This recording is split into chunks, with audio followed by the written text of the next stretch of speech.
Morning, ladies and gentlemen. I'm going to call this meeting to order.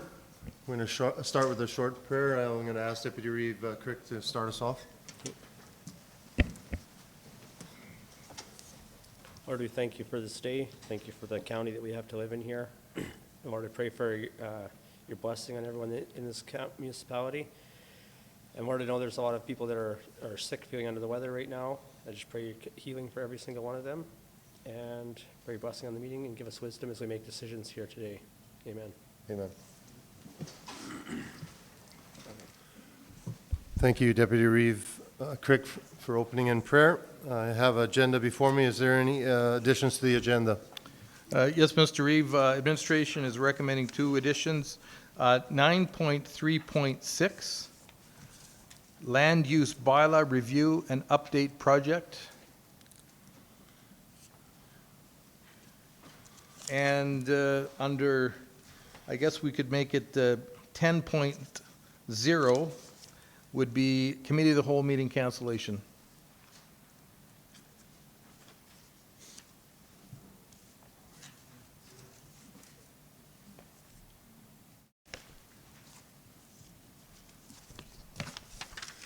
Anything else?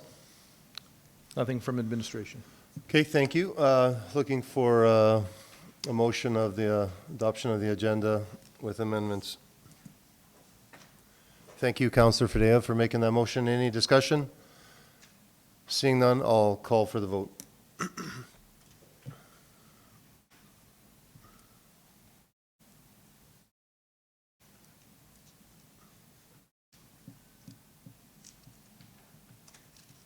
Okay, that's carried. At this time, I'm looking for the adoption of the minutes for regular meeting of council, November 28th, 2023. Okay, thank you, Deputy Reeve Crick, for making a motion.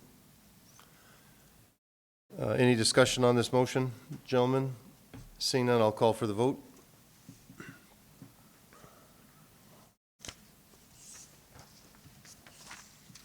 That's carried, thank you. We're going to move now to 9.5.1.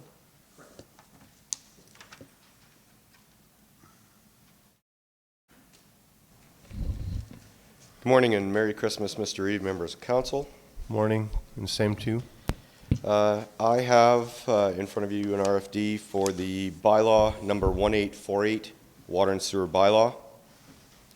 Due to the changes requested by council, bylaw 1666, Water and Sewer Bylaw, required revisions.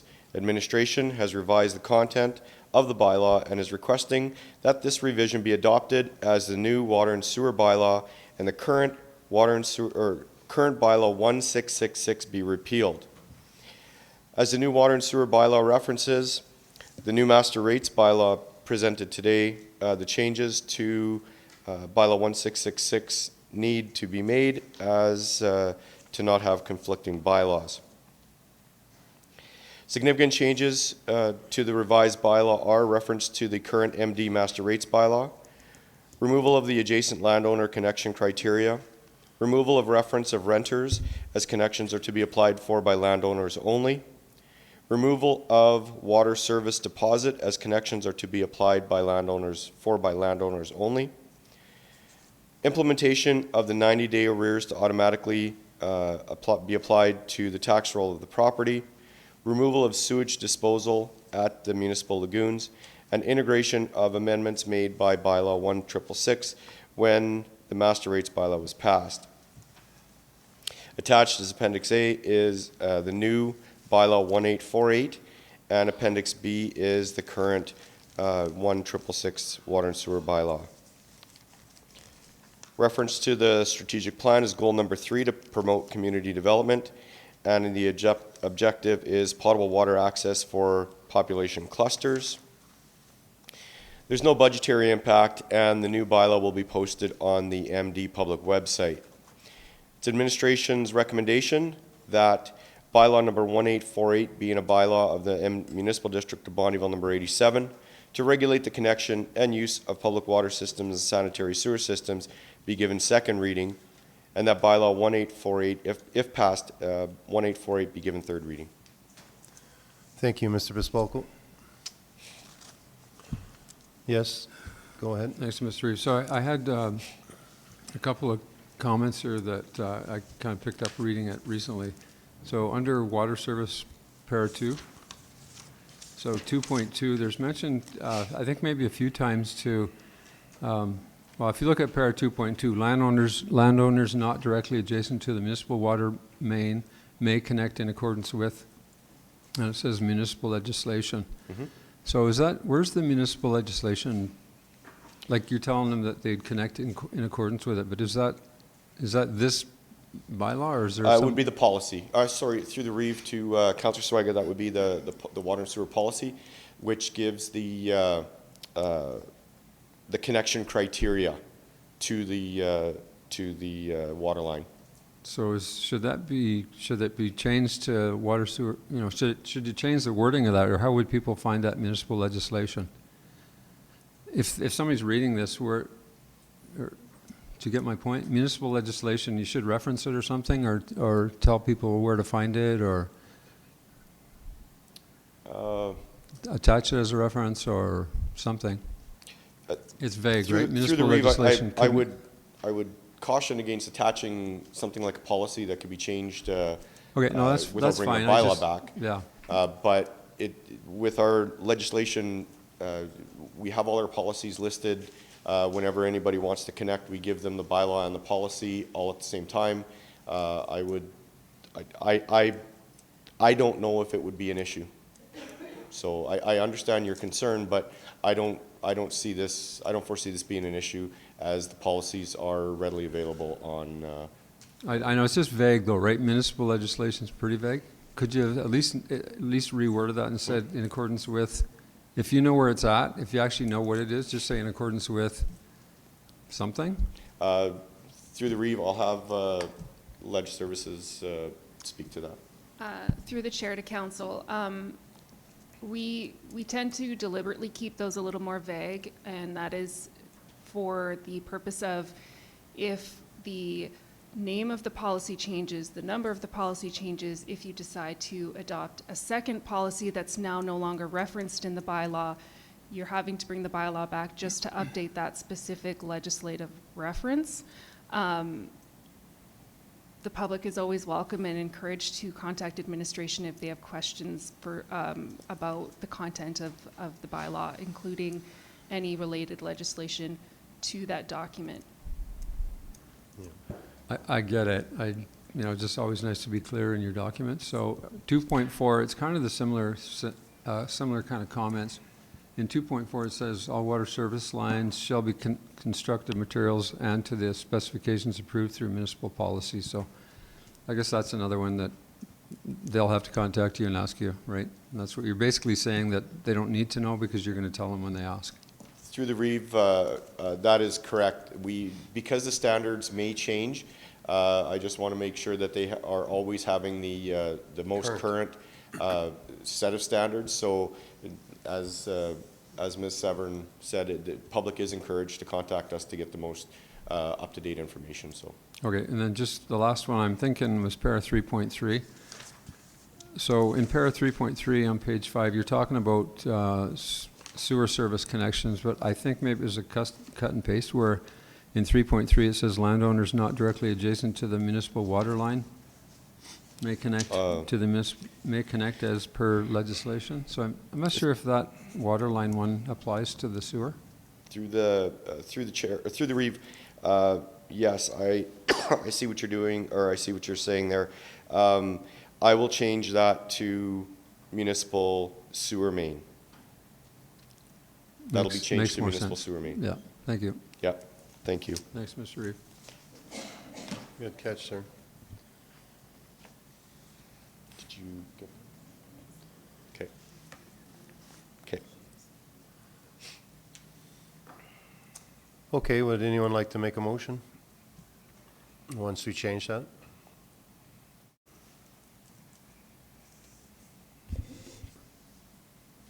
Yes, Councillor Swigert, you'd like to make the motion? Sure. Okay, thank you, Councillor Swigert, for making a motion on behalf of council that bylaw number 1848 being a bylaw of the municipal district of Montreal number 87 to regulate and connection and use of public water systems and sanitary sewer systems be given second reading. Any discussion in this motion, gentlemen? Okay, seeing none, I'll call for the vote.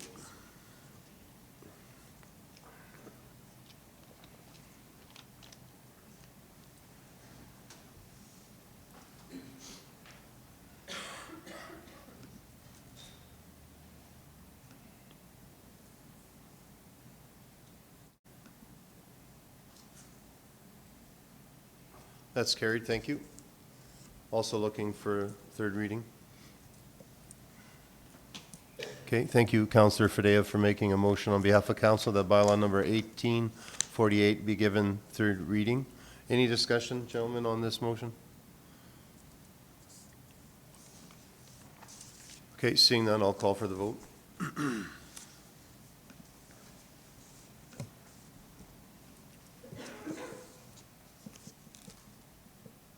That's carried, thank you. Thank you, Council.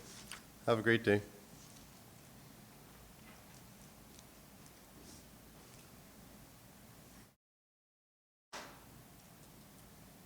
Mr. Hogan, 6.1 is no longer.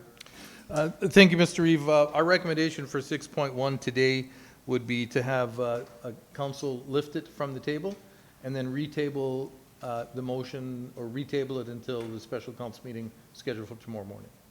It'd be good for tomorrow morning? Yeah, Okay, that would be probably the most appropriate way to deal with it.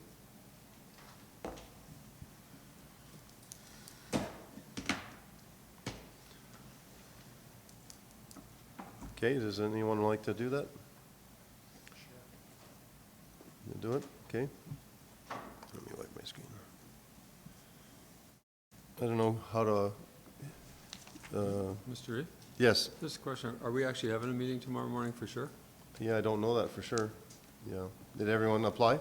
Or, The special council meeting, as far now, has been advertised for tomorrow morning at 8:30, yes? okay.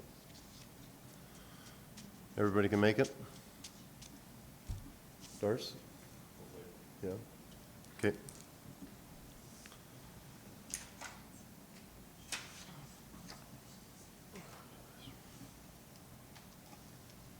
Okay, thank you. Deputy Crick makes a motion that item 6.1, advice from officials, FOIP section 24, be lifted from the table. Any discussion on this? Seeing none, I'll call for the vote.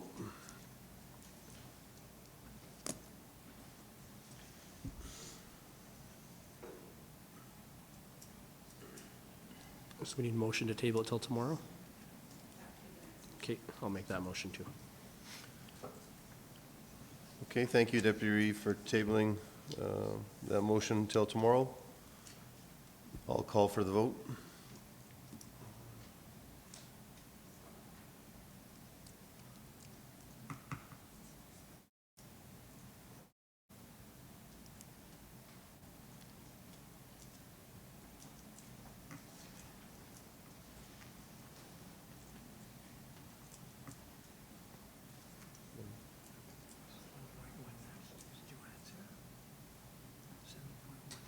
Yeah. Yeah.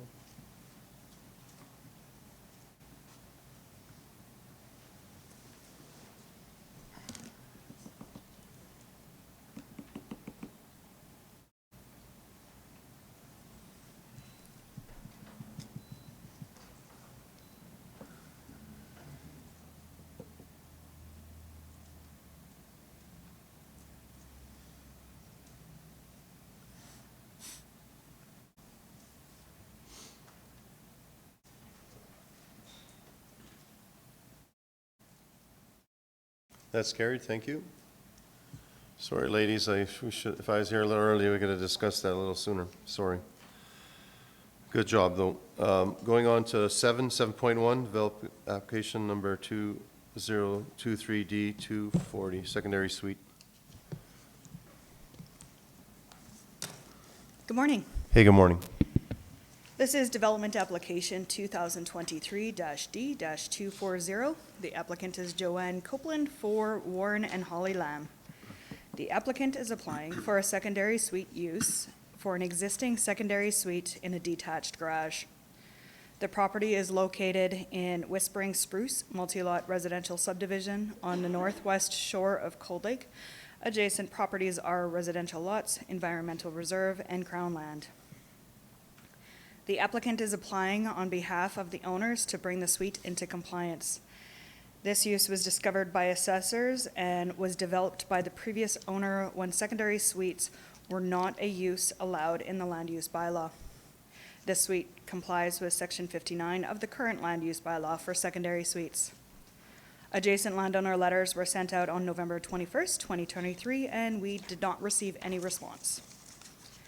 Our recommendation for development application number 2023-D-240 is approve the request for a secondary suite in a detached garage as a discretionary use as per Part 6, Section 59 of the General Regulations and Part 7, Section 71.2 of the Land Use Bylaw with the following conditions. Applicable electrical, gas, plumbing, and sewer permits are required as per the Alberta Safety Codes Act.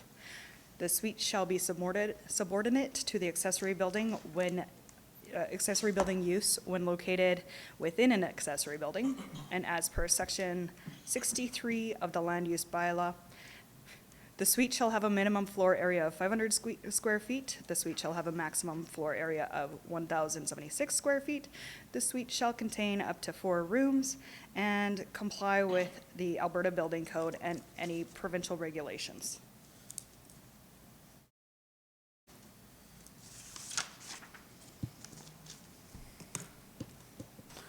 I didn't think you were done there, so.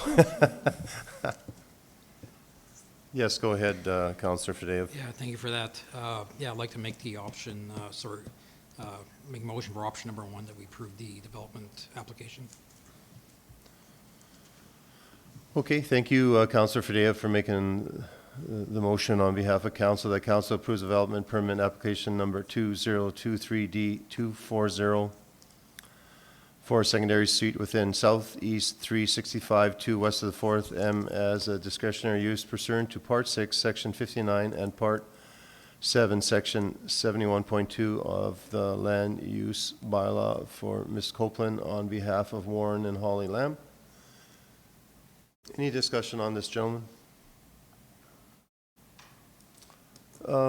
This will not, I know people don't phone in or whatever, but this, is it getting, the people that are on the next block, is going to, their view to the lake, is that going to be gone now, kind of thing, or?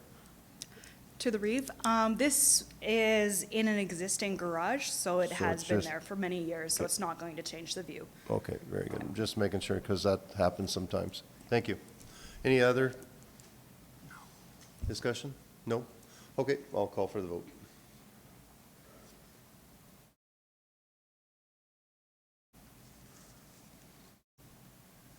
That's carried, thank you. On to 7.2. This is Development Permit Application 2023-D-242 for Rock Solid Nitrogen Services, Ryan Martin. The applicant is applying for a work camp at an industrial lot with shop.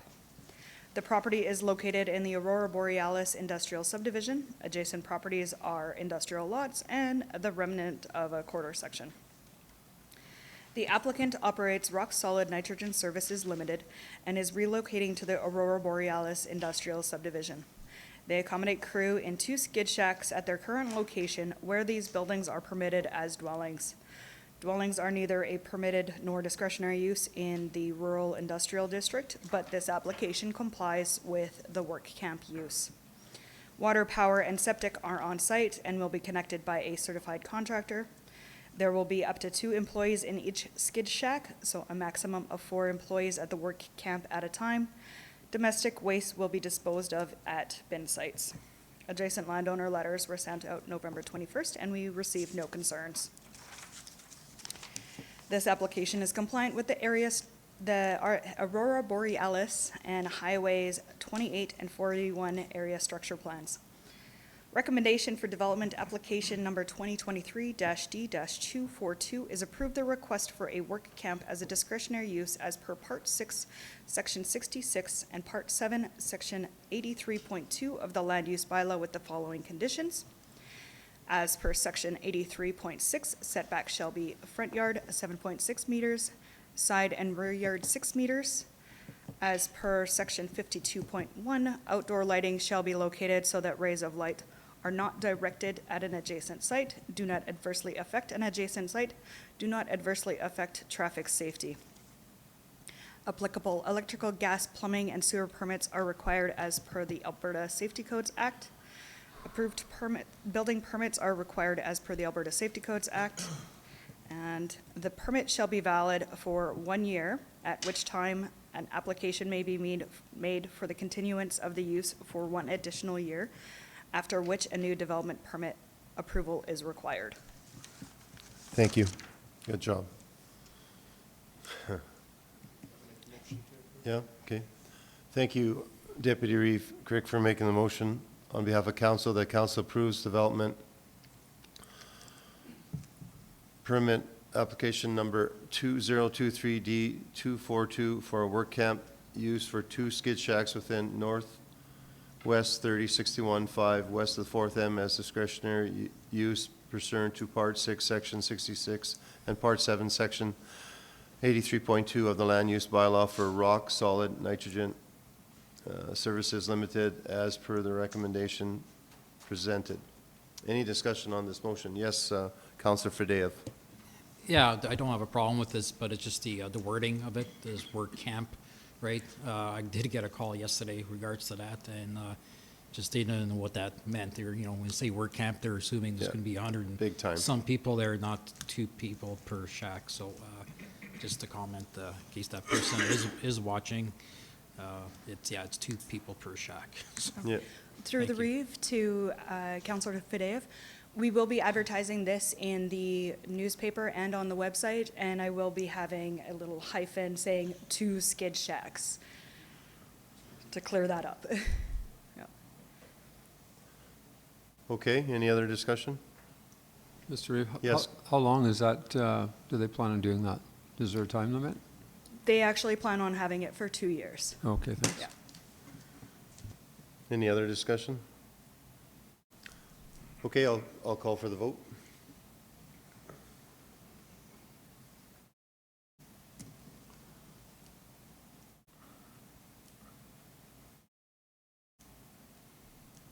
Okay, that's carried. Thank you. Thank you.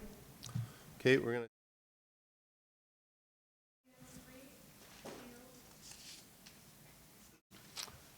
Okay, welcome back. That's a little longer than 5 minutes, but we're on to 9.2.1.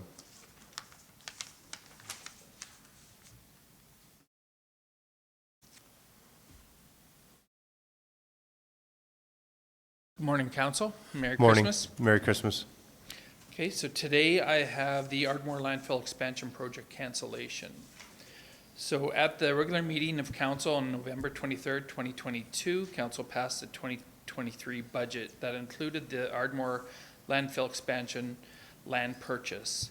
The landfill expansion was going to increase the lifespan of the Ardmore landfill, excuse me, decades to come for the Ardmore landfill. During the talks with the landowner, it was felt at this time it was not the right time to purchase the land. With the recent changes of operations to the Ardmore site, administration will review the volume and usage in the next couple of years. Administration feels that these changes will extend the existing lifespan of the cells. In discussion of benefits, so benefits not purchasing the land at this time are the administration has put in place measures that should be less volume of waste being accepted. Also, by extending the life of the existing landfill, the footprint will be much smaller to reclaim in the future.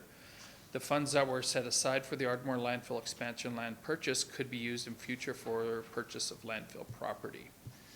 So the recommendation to council is that council approves the cancellation of the Ardmore landfill expansion project as approved in the 2023 capital budget, and furthermore that all remaining project funds be transferred to cash flow reserve. Thank you. Yes, Councillor Fadeev? Yeah, thanks for that. If I could make a request to go into closed session in regards to intermunicipal Yep, I Yeah. understand. FOIP. Thank you. Okay, you want to make a motion to go into closed session then? Yes, please. Okay, thank you, Counselor Fidea, for making a motion to go into closed session.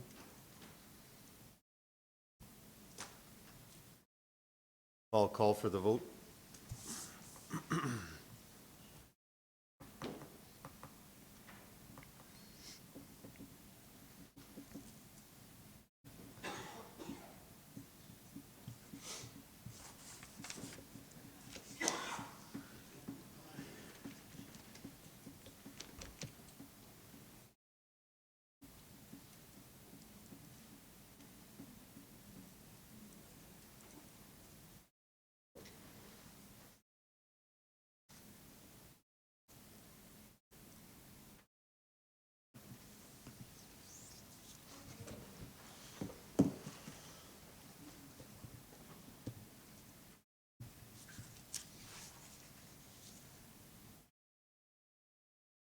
Okay. Come on camera, there's a guest, we'll raise our hands. Gary?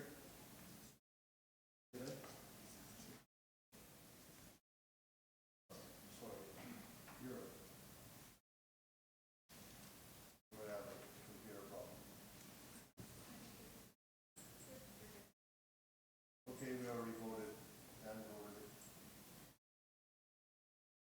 We already made a hand vote on that, so it's, yep. It's definitely out of camera.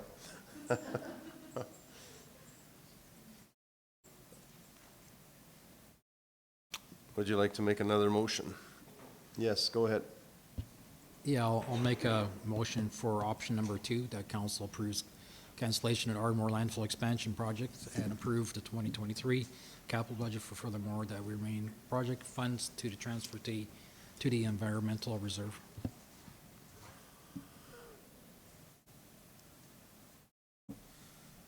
We'll just wait for that to come up on the screen.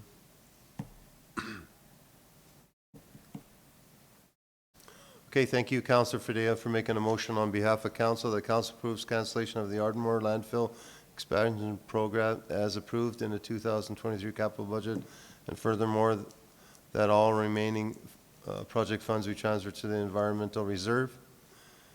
Any discussion on this motion, gentlemen? I'm seeing none. I'll call for the vote.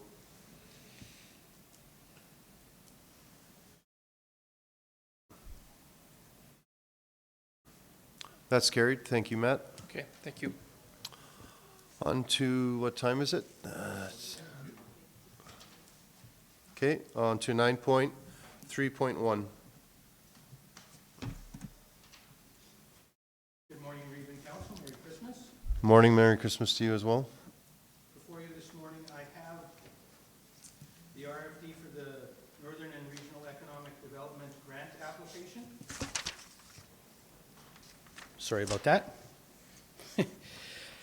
Administration is seeking a resolution to council to support the submission of a Northern and Regional Economic Development, or NRED, provincial grant application to undertake initiatives to support the MD's business and industry growth strategy. Specifically, the application includes the completion of 2 project deliverables, a regional industrial commercial gap analysis, and an airport economic impact assessment, and a sponsorship request for the upcoming MD of Bonnyville 2024 SiteLink Forum, Tour, and Conference in September 2024. Benefits and discussion for options. The Regional Industrial Commercial Gap Analysis budget is $50,000. The benefit of the industrial commercial gap analysis is the identification of potential areas of physical development, as well as the types of businesses best suited for development in those areas. The analysis will also identify our competitors for the same businesses. The goal of the gap analysis is to help develop a plan to move the MD from its current state to its desired state of development. In this case, the MD desires to fill any and all industrial and commercial gaps in the community and build out the industry sectors identified in the Business and Industry Growth Strategy from 2022. The gap analysis, paired with a robust, up-to-date industrial and commercial listing, will create a distinct investment attraction advantage over those communities that do not have the gap analysis or the real estate listings. The proposed industrial gap analysis research will provide a focus to establish appropriate investment attraction activities and pursue specific targets. The airport development economic impact assessment budget is $30,000. The goal of the airport development economic impact assessment is to establish and determine the return on investment via increased in industrial lot sales, the MD of Bonnyville Regional Airport and adjacent Aurora Borealis industrial subdivision. The airport development impact assessment will be based on the addition of sewer and water services and improved road maintenance to the regional airport and the Aurora Borealis subdivision. The 2024 SiteLink Conference event sponsorship request has been updated to $75,000. The NRED grant is a 50% matching grant in the maximum eligible project cost of $200,000. The goal, as you see in front of you, is according to the strategic plan, goal number 1 is building a viable and diversified regional economy. Objective number 1 is to develop economic development strategy inclusive of business and industrial attraction, retention, and expansion while maintaining our rural influence.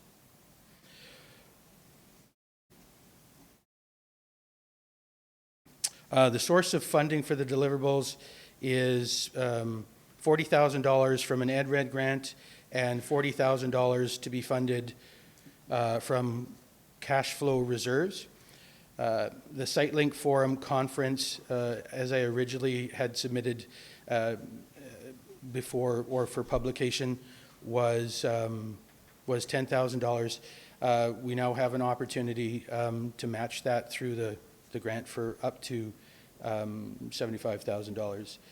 Should the grant application not be successful, the 2 project deliverables will not be undertaken in 2024. However, the SiteLink Conference will proceed.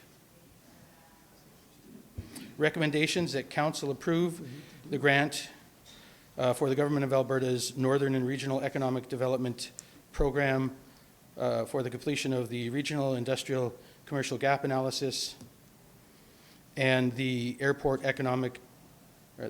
Development Economic Impact Assessment for a cost of up to $80,000, as well as the additional $75,000 to sponsor the MD SiteLink Forum in 2024.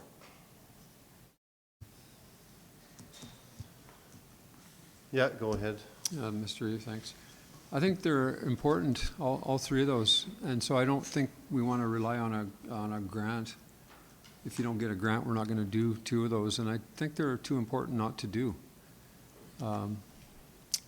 So can you clarify for me then, how much do you need budgeted to do those 3 things? Is it still just is it 90,000 then, 80 plus 10, or which? The cost estimate for the airport development impact assessment is $30,000. The cost quote for the gap analysis was $50,000. And going back to last year when I brought this information forward, we had identified monies set aside already for the SiteLink conference in a portion of the budget that I am actually going to ask my supervisor to come up and identify, please. Yeah, because I think they're too important to wait another year because we don't get a grant. And so I guess my question was, how much was that grant going to be that we can't cover it? I think it's important enough. I've been asking for, a long time. I'm willing to support the airport, but unless we have kind of more input from industry saying, yeah, it's really important that we need this, blah, blah, blah. And I think this I think this does that for us. So I think it's too important to forget. Through the REIV, we did actually bring forward both of these projects during the 2024 budget deliberations, but they were listed as unfunded. But they were both new initiatives within our 2024 capital budget. They just didn't get flagged or prioritized over top of everything else that was in our capital budget. That being said, our approach here, Scott has been pretty successful in coordinating with the ministry in charge of this grant program. So much so, that's part of the reason why we've brought forward this change of $10,000 sponsorship to a $75,000 sponsorship. They are very excited and seem very, very on board with that initiative. But the other two were definitely projects we wanted to undertake in 2024. We figured because it wasn't noted as a priority capital project, we would do it this way and include it under the grant program. If it was approved, then we would come back to council and ask for that additional 50,000, sorry? 75, or 80, sorry. At a cost of up to 80,000. So the total cost truly, if we remove the SiteLink conference, we're looking at a total cost of $80,000 to complete both projects. But if we do get the grant, if we're successful, then we would only require half of that amount, if that makes sense. Yep. Councillor Scarson?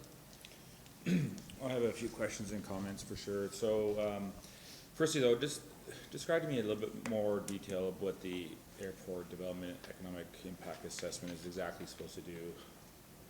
Certainly.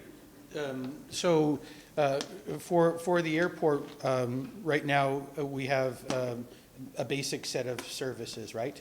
And we have a basic set of clients that we've had for any number of years. As part of the long-term economic development strategy, increasing air traffic and air movements and creating a more conducive environment for investment is what we're looking at to provide with the study. So before we make any actual investments in sewer, water, road maintenance, or whatever would be associated with airport development, we would then have the information that would say hypothetically, if we invested X amount of dollars, we'd have X plus 2 based on the relationships that we have with business and industry and how we could work with them to create partnerships to grow the airport and the airport movements. So, And also increase lot sales in the adjacent subdivision and increase long-term revenue. so we've dumped quite a bit of money into the airport in the last few years. So I guess, is this assessment too late to the game then? No, I don't think so. I mean, this would go to, the long-term strategy for investment attraction. It's not just as simple as the infrastructure piece, right? There's the relationship with industry, right? So if we have someone identifying businesses in the several industry sectors that want to come to the table, they may have needs and desires that they would help support in developing the airport so that it can meet their needs as well as ours, right? So if we're identifying those opportunities, we don't want to miss them. We have to find out what the cost is, what they would bring to the table, and if that return on investment is suitable for us as we move forward. And we don't know that right now. I don't have any documents in front of me that show that information. There is examples of other airports in Western Canada that have done the same thing to ensure that they get their return on investment. One example that comes to mind is the Abbotsford Airport. They undertook a study probably 20 years ago, and they identified that they could do a number of things. They could attract a different clientele from the Vancouver International Airport, and they could use their facility to host special events. That's just one example, right? And so what they would have done is they would have said, okay, to build this building would cost $5 million. Over the next 10 years, we could extract 3 times as much as that from new investment and trade shows. That's me just being very at the 40,000-foot level. But the reason for the assessment is to make sure that we're applying the right resources to develop the airport to get the right return on our investment. So what has changed in the last month or two that this wasn't approved the budget, but you're trying to get it approved now? The opportunity existed to have the study paid for is obviously part of the reason to move it forward. We have in our strategic plan that the airport is part of that opportunity. It's just a timing related issue. There's only so much we can put in the budget and only so much we can do in a year. This was accelerated by the opportunity to have the grant. And then lastly so we've already committed dollars to the SiteLink conference, right? Correct. So this is above and beyond. Right, and this grant application also gives us an opportunity to buy down some of those costs for the SiteLink that we had already committed to on our own, right? So this application will allow us to reduce the costs of the SiteLink conference by approximately 50%. And it has to have matching dollars. It does. Not the sponsorship piece, no, sorry.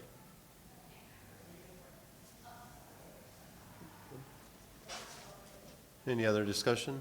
Yeah, sorry, Deputy Reeve Crick? So how much is the grant that we're actually going, if we approve this, how much will the grant be that we were going to apply for?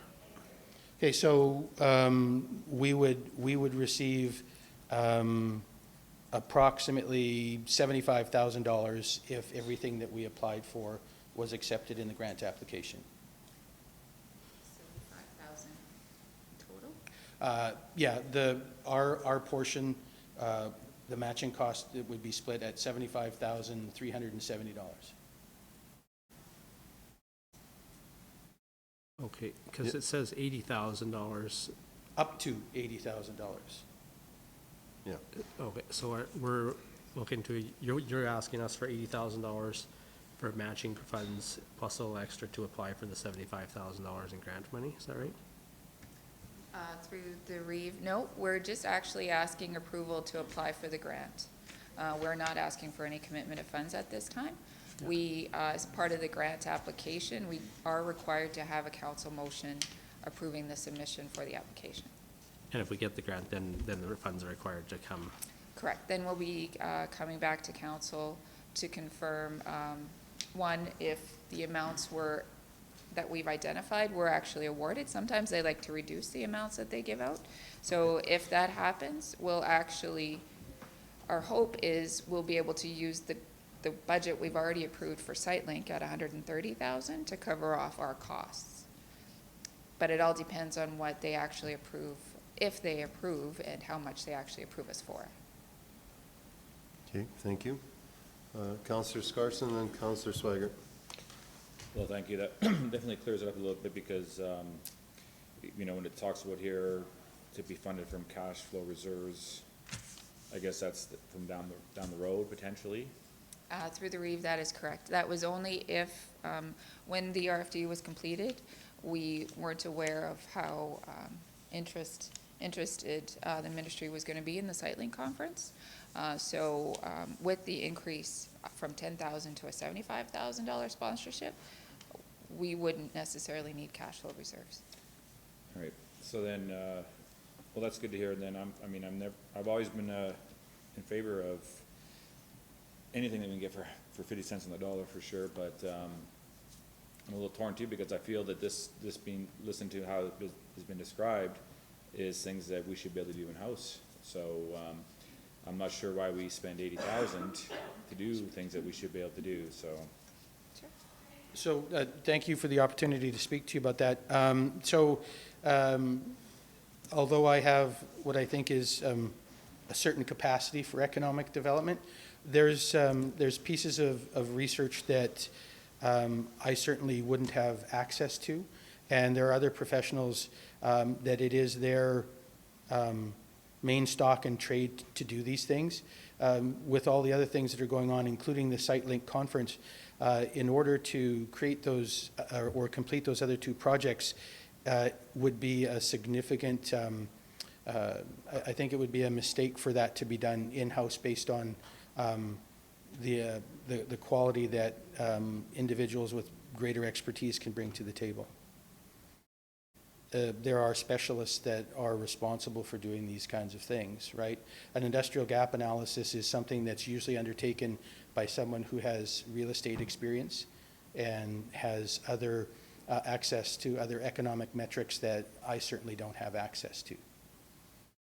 It's not that I couldn't try and undertake them, but the quality and the caliber of this particular work should be completed by someone who has expertise in the field to ensure that we've got the best study we can get.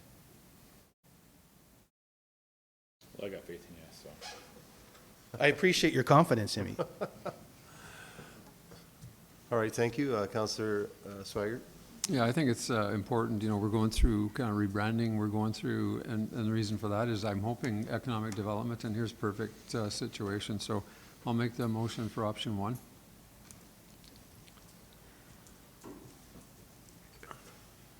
Okay, thank you, Councillor Swaggart, for making a motion on behalf of council. And is that supposed to be at 75 or 10? I'm not too sure on all this right now. Was that 75, it should read as. It should read 75 instead of 10, correct? Correct. Okay, we'll just wait for that change.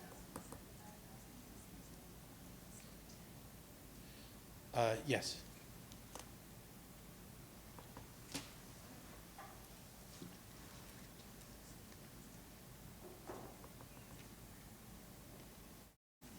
Okay, is that correct now? Yes. Okay. Thank you, Councillor Swaggart, for making a motion on behalf of council that council approves grant application to the Government of Alberta Northern and Regional Economic Development Grant Program for the completion of a regional, industrial, and commercial gap analysis and airport development economic impact assessment at the cost of up to $80,000, as well as additional $75,000 for sponsorship of the MD of Bonneville SiteLink 2024 forum events. Any discussion on this motion? Yes, Councillor? Yes, sir. Okay, we'll go with Deputy Reeve Crick and then Councillor Yeah, I just, Carson. honestly, I'm really struggling to wrap my head around this one, and changing that 10 to 75,000. So how much money are we taking out of the MD bank account, for lack of a better term, and putting towards these studies? Should be 0 right now.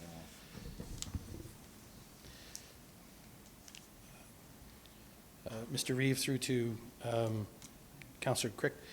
So the best way to explain this is that, so we have previously identified for the SiteLink sponsorship, monies already that have been set aside, right?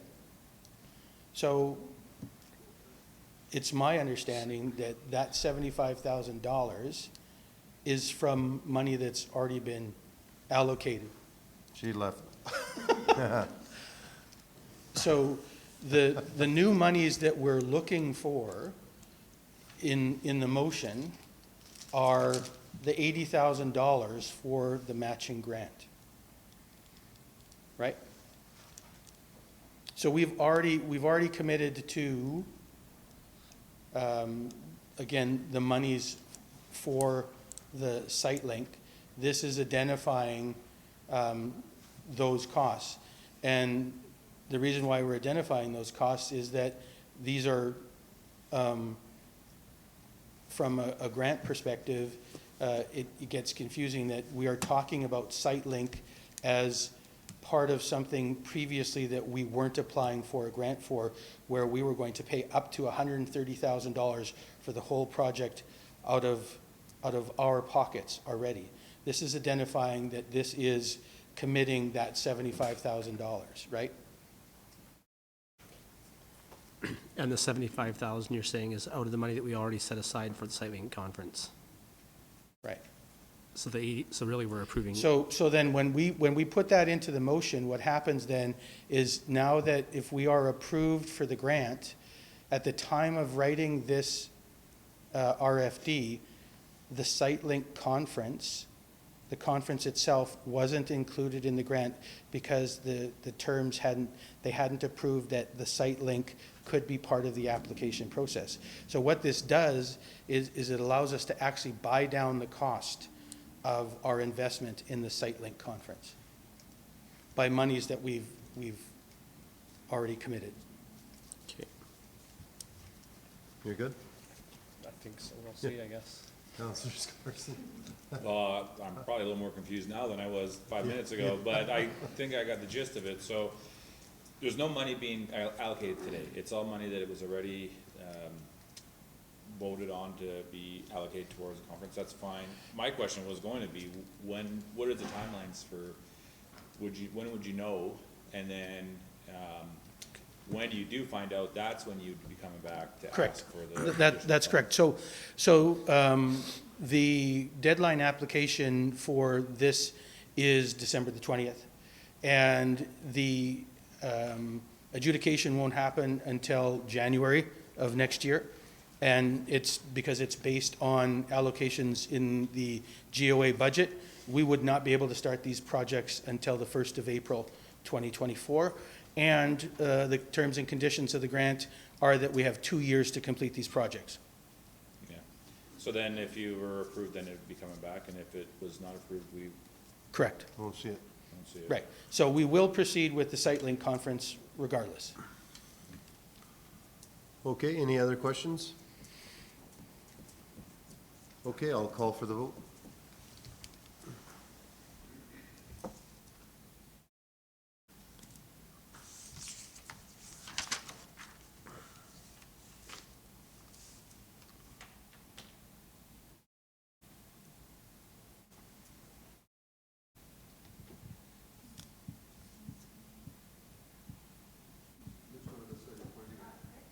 I voted on there. I saw his finger move. Here he goes again. Did it work? Yeah, he hit her twice. Yeah. Okay, that's carried, thank you. Okay, I'd like to apologize to our delegations. I didn't think that one would take that long. So welcome Clayton Bellamy Foundation for the Arts.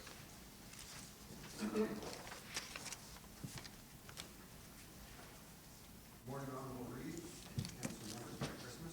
Merry Christmas to you as well, welcome. My name is Clayton Bellamy, the president of the Clayton Bellamy Foundation for the Arts. Thank you. You'd think I'd be able to run one of these things. It's not like I do it for a living. We'll do it for you, right? I thought green was go, not red. This is our vice president, Lise Fielding. We're here today to give you an update on our theater project, the Strathcona Performing Arts Center, as well as to request more funds for the building of our project. Thanks to your $178,000 contribution, we have started construction on the facility, which we are retrofitting the old high school gym at the Bonneville Centralized High School. We are undergoing construction right now with a completion goal of September of 2024. We started out, the initial estimate for this construction was $3.2 million.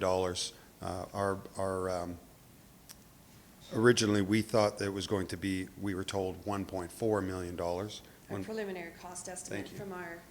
from our architect was, preliminary cost estimate from our architect was 1.4, just a little over 1.4, of which you can see through the amount that we have in our bank is that 1.4.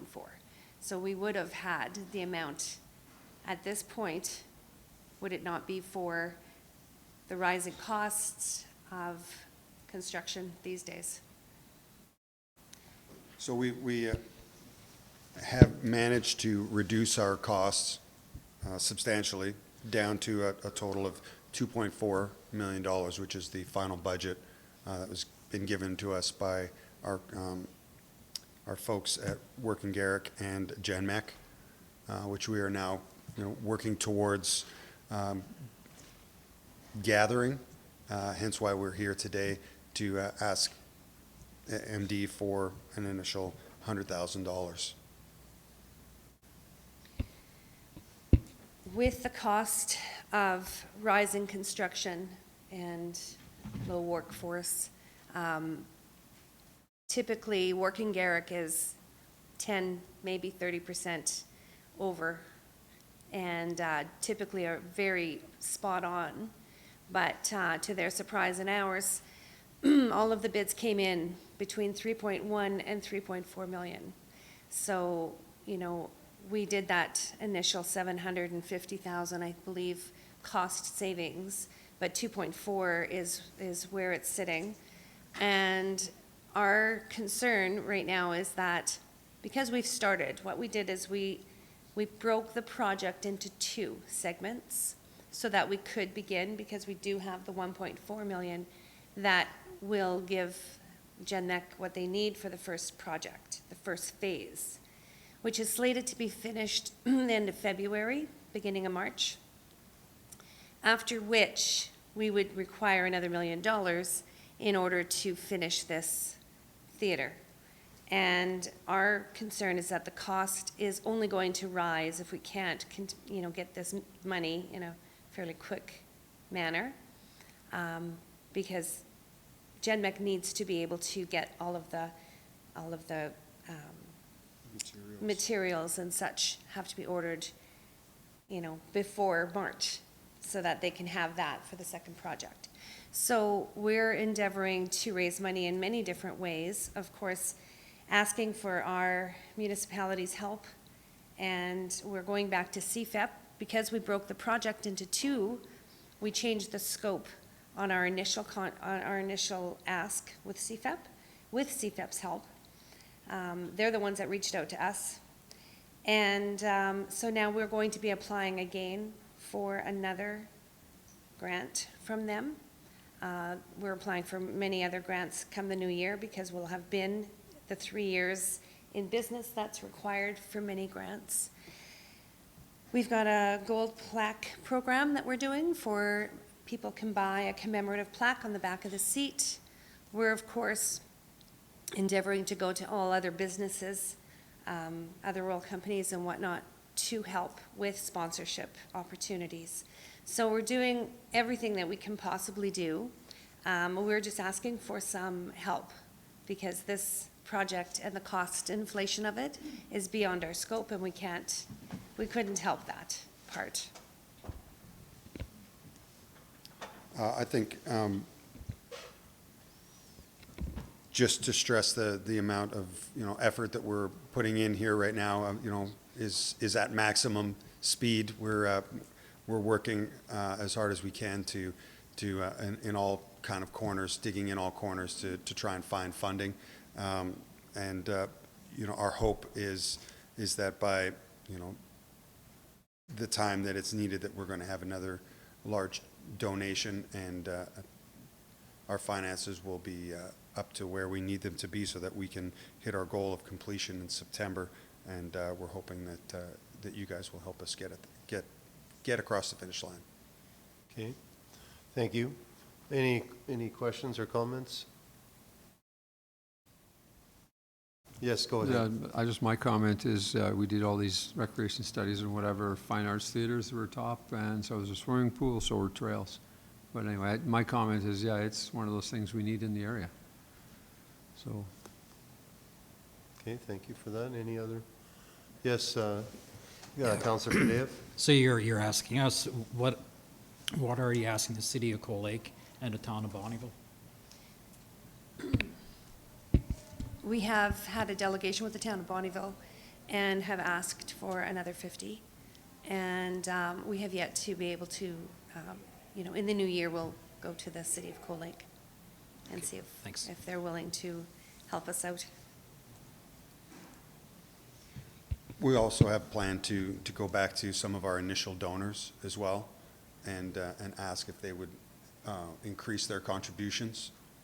So we're going back hat in hand essentially to everyone to ask for more support to get us close to our goals. Okay, if I see no more further comments or questions, thank you for your presentation today. Thank you. Thank you very much. Yep, you're welcome. Just looking for a motion, gentlemen, now? Yeah, thank you, Councillor Kraviak, for making a motion on behalf of council, that council accepts a presentation by the Clayton Bellamy Foundation for Arts and Information, and furthermore directs administration to bring their request for additional funding support to this, for the Strathcona Center for a Performing Arts project to a future meeting of council for consideration. Any discussion on this motion, gentlemen? Okay, seeing none, I'll call for the vote.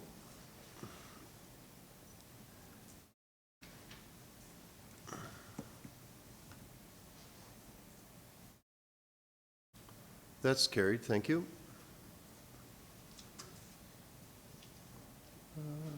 Is the Bonneville Nordic Ski Club here? Yeah, yeah.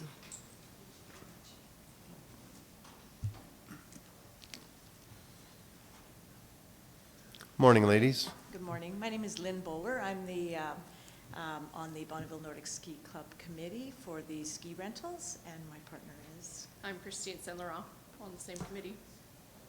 So today we're asking for a proposed option of the our rental ski equipment to be a co-partnership in the Shaw Hall at the Bezo Beach, where the opportunity would be for people to be able to rent their skis on a weekday basis as they choose to need to during the hours of the information center being opened.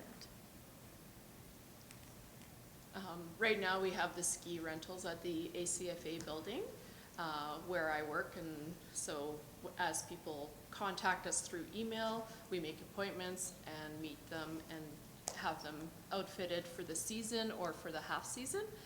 But due to lack of volunteers, we're looking at different ways that people can rent skis more on a weekly basis or maybe on a daily basis, and that's why we're approaching the MD to see if some of the staff at the tourist center could handle that. Okay. Any questions or comments? Or yes, go ahead, Councillor Swire. Yeah, thanks for that. Interesting. Yeah, so have you talked to the Shaw House folks just to make sure, that it would actually work, like for storage space, that sort of thing? I did speak to Esther, and she was said to propose here first. Okay. Okay, thanks. Yes, Councillor Fideev. Yeah, thank you. Sounds like a great program. I'm just concerned about staff time and everything else as well.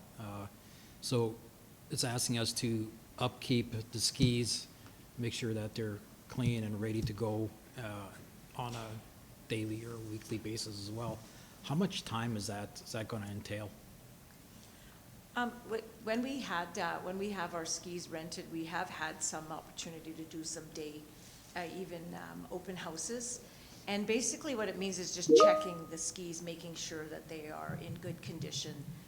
And then the boots, all we did is we had a spray that we would just spray inside the boot, and then we would just put them away. I think the upkeep was just to make sure that they were all put away in the proper, together. We have this, mechanically electric tape up that we tape them together. Yep. As a set, and that's basically what it is. It would take maybe. For somebody to come in, say, I want to rent some skis, pay for the rental, try on boots, size, everything, maximum 10-15 minutes. We can do that for a family of 3 or 4 people in about 15 minutes. And returning is just basically checking the skis, making sure there's no major scratches or damages to the skis, the poles, or the boots, and then the people can be on their way again. So maybe a 5-minute process for returning the skis. So these people that are renting skis, they're picking them up, throwing them in their vehicle and going somewhere to ski, or they would be taking off on Moose Lake skiing or, like, And anything, doesn't matter? right? Depending, yeah. And that's one thing, like, I know today we don't have time to go into the nitty-gritty of, you know, as far as, are they giving a damage deposit, are they not, are they leaving their license, like, stuff like that. Yeah. When we do it, they have to be a member of the Bonneville Ski Club when they rent for the year. And they give $100 damage deposit for the season. okay. And then at the end of the season, when they return the skis, we give them back their $100 damage deposit. Now, if it's on a daily basis, there's that logistic we haven't figured out yet, and it's something that we would need to sit down with, I yeah. guess, the recreation I department. think that's where Councillor Fideo's question's coming from, right? So if we have daily rentals every day, it can get pretty, you know, can get pretty. Yeah, and the thing is, the other thing we were wondering is, because the MD gave us a grant to purchase the skis, if the skis are being rented out over there, can we do a share of the profits from the rentals? Is it a conflict of interest for you guys to be earning revenue on a product that you've given money to purchase? So those are also things that. Okay, well, all right, thank you for that. Any other, yeah, Yeah, I Councillor think, Fideo? you know, it's a great program, and it'd be nice to see some sort of, you know, hybrid program. And I think even if we, you know, could see where they, you know, you guys would take care of the money end of it, and then they would just come in and, I am so-and-so, they're picking it up, and then, because I know it'd be a heck of a head scratcher for administration to bring the money in, take it out. I'm not sure how that work out. I think the people would know best, but. When we had a partnership with the C2, they would charge all the money, and then at the end of the season, they gave us back a percentage of the profits that they earned. And the main reason why we couldn't keep the skis at the C2 is storage space. Right. They didn't have room unless it was during that specific season. And Yeah. for us to haul and also another thing is for us to haul all of the equipment. We have about 57 pairs of skis. To haul all of that for the beginning of the season, haul it back, we're looking like it wasn't feasible manpower, volunteer manpower time to haul back and forth. Yeah, So yeah, I know with like, like with the C2 Center, it's different because they are partnering operation. Government operates a little differently. I know with some of the issues we had at Ski Hill, things are different when it's government. So, you know, but I'm sure we can help them out somehow. Okay. another option might be at the Muriel Lake, though then the building there isn't manned, and then who is to go there for rentals? That's very, that's very difficult, I would think. It might be possible, I'm not sure, but, and security-wise, because it is secluded and there's not always somebody there. Okay, Councillor Swigert? Yeah, I'll make the, yeah, it's interesting, and Shaw House maybe isn't as used so much in the winter, so maybe it's a good attraction to Shaw House and, sells the MD a bit more or whatever, so I'll make a motion for Council 1, or option 1.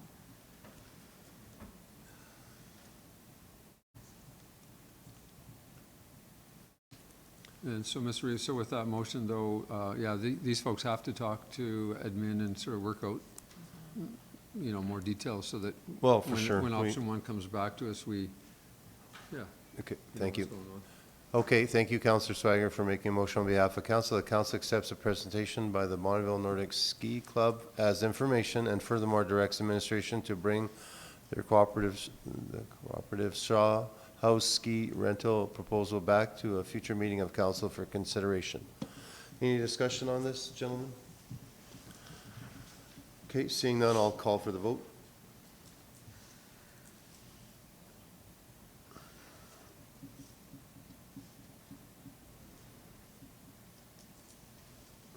Okay, that's carried. Thank you, ladies, for coming in today, and your presentation was great. Merry Christmas to you guys.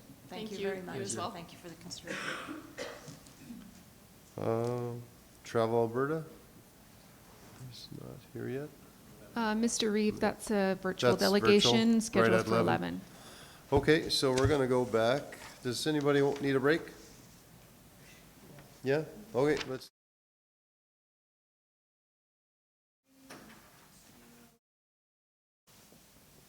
Okay, welcome back. We're gonna change gears here to 9.3.4. Yes, sorry about that. 9.3.4.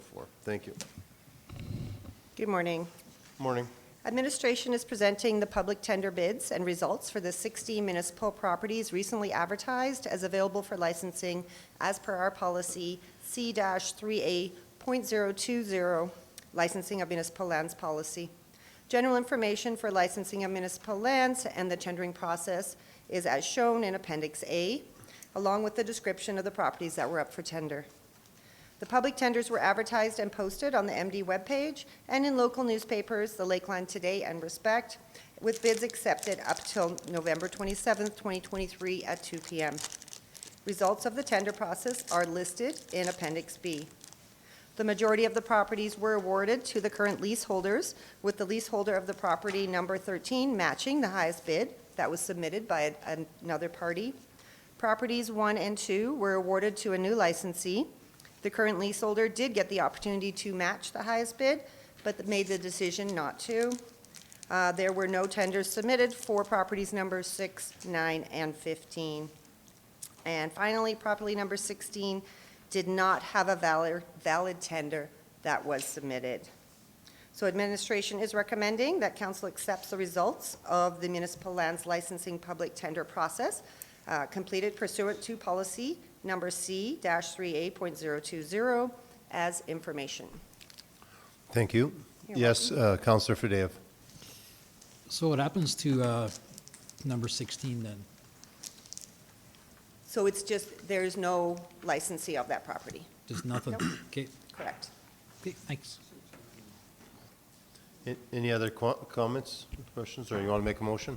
Yeah, what happened to 6, 9, and 15? Sorry, what was that? They didn't, 6, 9, and 15? Nobody put in a tender There was no to tender? license it. Okay, and Mr. Reeve, I'll just ask, the form Annex B says awarded amount, you know, there's like really small numbers there. Is that like 100 acres of land, you rent it for $50? Is that per acre? Is that, what does that say? Yeah, I can answer that. That is the price per acre. That's per price acre. per acre, Yeah. okay. Thank you. Any other discussion? Anyone like to make a motion? Yes, thank you, Councillor Kraviak, for making a motion on behalf of council. The council accepts the results of the municipal lands licensing public tender process pursuant to policy number C-3A.020, licensing of municipal lands policy as information.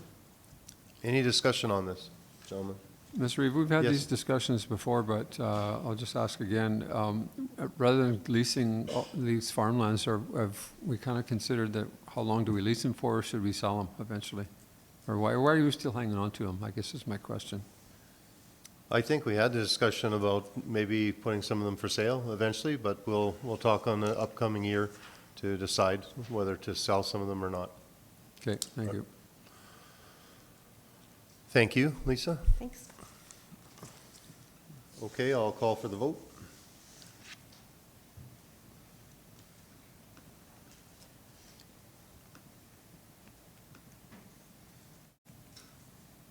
That's carried, thank you. Mr. Reeve, Yes. to say, is that coming up next year for sale, some of those lands, or what are we doing? We haven't had that conversation through the Reeve. We haven't had that conversation administratively. I have indicated that it would be my desire to see the appropriate parcels sold to the landowners. I'm not sure we should be in the land leasing business. There are several of these parcels, though, that have no access. So it is much easier for us to manage through a lease program than it would be to start having requests to build roads, et cetera, to landlocked parcels. It's easier with adjacent landowner who wants to lease the land where they have access through another existing parcel of land that they may own or currently lease. But the ones that have access to them, I think long-term, I completely agree with Councillor Swigert, is that we should be looking at selling those properties and putting them back into private hands, if, other than us just holding a lease. There are some that make some sense to maintain. For example, there's a parcel that I know of that actually has access, but it's a Ducks Unlimited, has a conservancy on that piece of property, and at any time, Ducks Unlimited can come in and take it over. So I don't even know if there'd be interest in the public to purchase it, because it would be, as soon as it filled up back with water, it has been wet over the years, but now it's dry. But Ducks Unlimited holds the conservancy on that piece of property, and if it filled up with water, they would come back in and begin to use it again for duck habitat. So there are some parcels that make sense to sell, there are some that do not, and I think we'd have to list that and probably bring that back to council and maybe get some direction that over the course of when these leases begin to expire in 3 years, that at that point, instead of renewing the lease, we put it up for sale. I think it has to be a case on case, yeah. Any other comments, or? Okay. I believe we're going to go to 9.3.2. Is that correct? Is everybody on is that correct? Yeah. Okay. 9.3.2. Thank you. Yeah, Mr. Purge couldn't be here today, so I'm going to be presenting on his behalf. So good morning, council. Today we're looking at bylaw number LU 577. The bylaw proposes to amend section 57 of the land use bylaw. This bylaw will remove setback distances from oil and gas facilities, but will replace these setbacks with wording directing applicants and administration to the Alberta Energy Regulator and the Canadian Energy Regulator's requirements. The objective of this proposed amendment is to allow for development and subdivisions to occur in proximity of oil and gas facilities, as the current regulations under the land use bylaw are at times greater than the requirements of Alberta Energy Regulator and the Canadian Energy Regulator. I would also like to reaffirm that the Alberta Energy Regulator and the Canadian Energy Regulator requirements are provincially and federally regulated.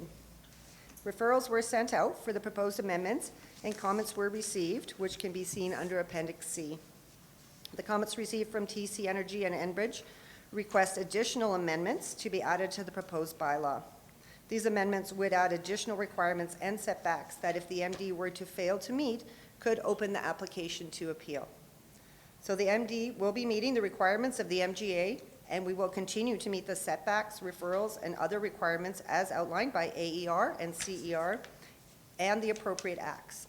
Therefore, administration is recommending that council give second reading to bylaw LU 577 without any amendments, and furthermore, if carried, to proceed to third reading. Thank you. Looking for a motion, gentlemen?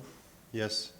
Deputy Reeve Crick makes a motion that, on behalf of council, that bylaw number LU 577, being a bylaw in the municipal district of Bonneville number 87, to amend bylaw number 1667, land use bylaw, be given second reading. Any discussion on this motion, gentlemen? Okay, seeing none, I'll call for the vote.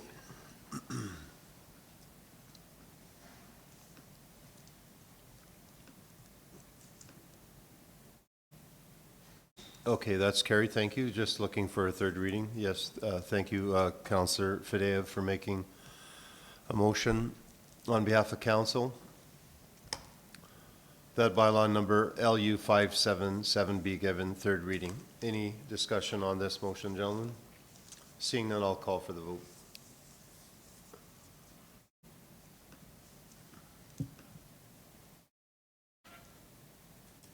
That's carried. Thank you. On to 9.3.3.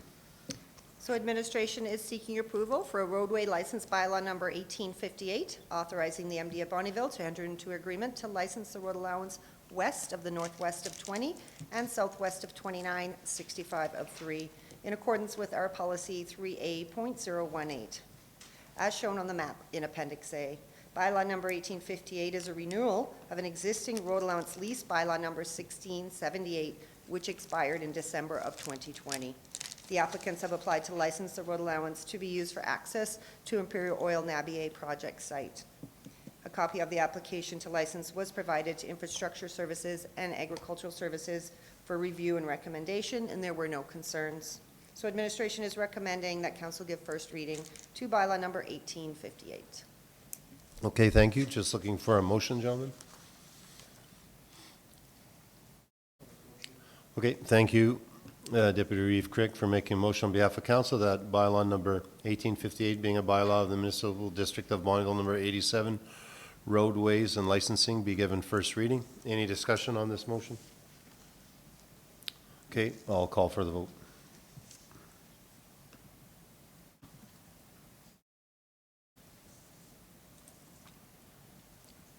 Okay, that's carried. Thank you. Thank you very much.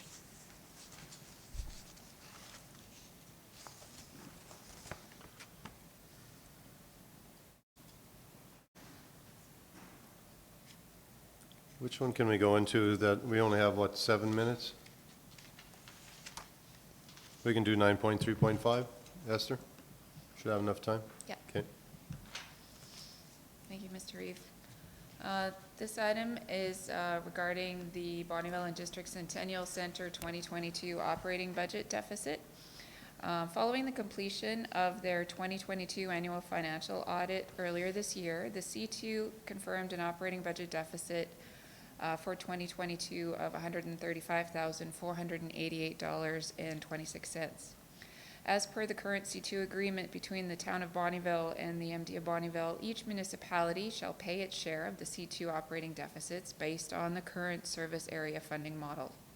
Therefore, the C2 has submitted a request to Council to approve a transfer of funds from the C2 operating reserve to cover the MD's portion of the deficit amount, which is $70,521.64. Attached for Council's information is a copy of our agreement regarding the C2, as well as their audited financial statement from 2022, and a copy of the C2 board meeting minutes just this past September, where they made a motion to approve the deficit funding. So the cost and source of funding is $70,521.64 from the C2 operating reserve, and the C2 will be notified in writing of the decision of council. Administration's recommended action is that council approves the transfer of $70,521.64 from the C2 operations reserve to be used for the municipal district of Bonneville's proportionate share of the Bonneville and District Centennial Center's recorded 2022 deficit. Okay, thank you. Yes, Yeah, Mr. Councillor. Reeve, I'll make the motion to go with option 1.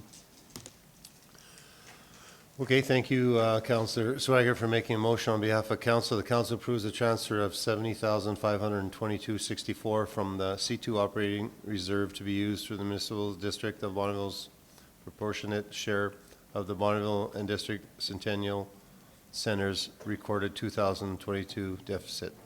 Any discussion on this motion? Okay, seeing none, I'll call for the vote.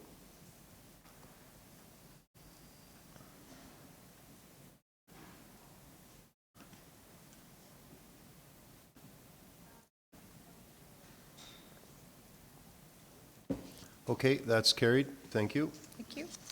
I think we'll get ready for the delegation on 11 now.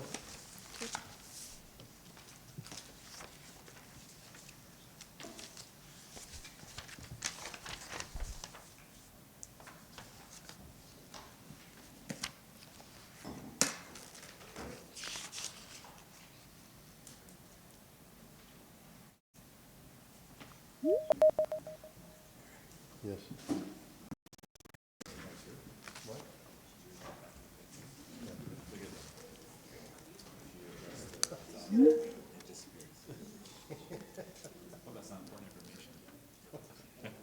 That's funny.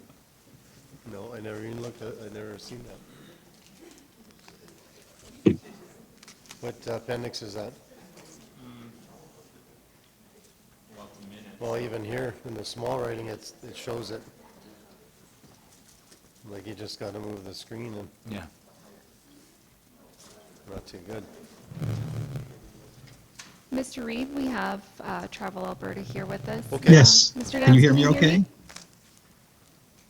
So don't forget to turn the volume up. Yeah, we can't hear you yet, so. Okay. Can you hear me now? Let's try again. Okay. Yes, we can, sir. I think we need to turn up the volume a little bit, but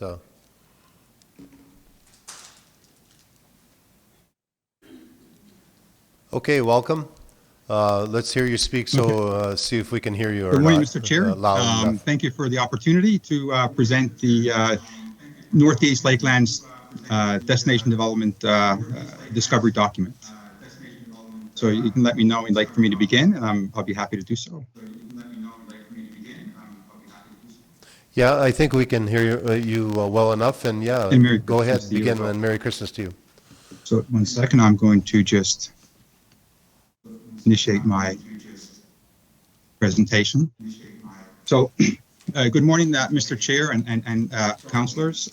Thank you for the opportunity to present the Northeast Lakelands Tourism Development Zone Plan. So just a quick highlight here, just a quick overview where we're going to go, just where we started, our engagement, what we've heard, and where we're heading.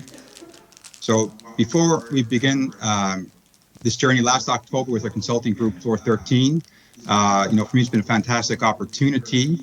And I'd like to quickly go through where we have landed on the report, refresh the connection back to Travel Alberta's overall strategy, why we are doing this, and highlight what was learned and key considerations heading forward.